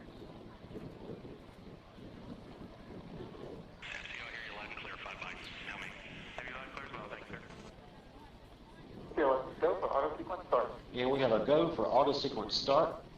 Discovery's onboard computers have primary control of all the vehicle's critical functions. T-minus 17 seconds and counting. 15, 12, 11, 10, 9, 8, 7, 6, start, 2, 1, booster ignition, and liftoff of the Space Shuttle Discovery, returning to the space station, paving the way for future missions beyond.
operation confirmed. Guidance now converging.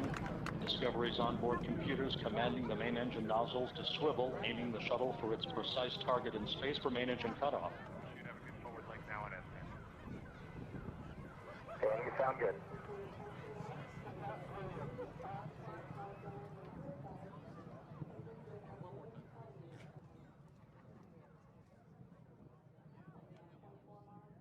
Discovery Houston, negative return. Copy, a negative return.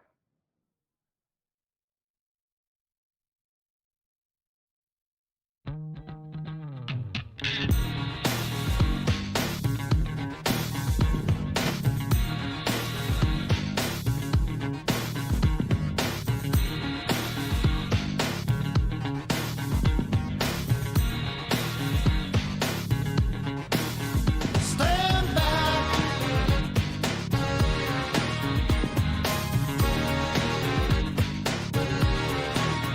Stand back.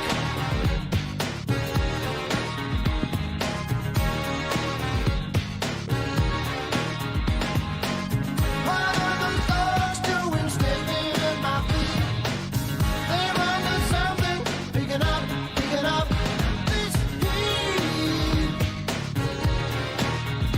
This heat. Give me steam. And how you feel can make it real. Real as anything you see. Get alive with the dreamer's dream. You know your culture from your trash. You know your plastic from your cash. When on the side of the track, you know the way back, but I know you. You know you're stripper from your pain. You know you're sinner from your sin. Whenever heaven's doors are shut, you get them open, but I know you. Give me steam. And how you feel can make it real. Real as any place you've been. Get alive with the dreamer's dream.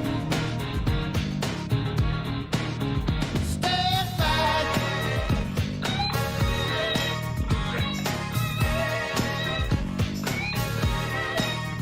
Stand back.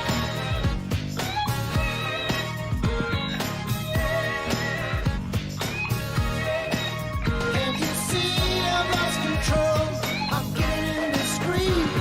You're moving in so close, still I'm picking up this heat. This heat. Give me steam. And how you feel can make it real. Real as anything you've seen. Get alive with the dreamer's dream. You know you're green from your red. You know the quick from the dead. So much better than the rest.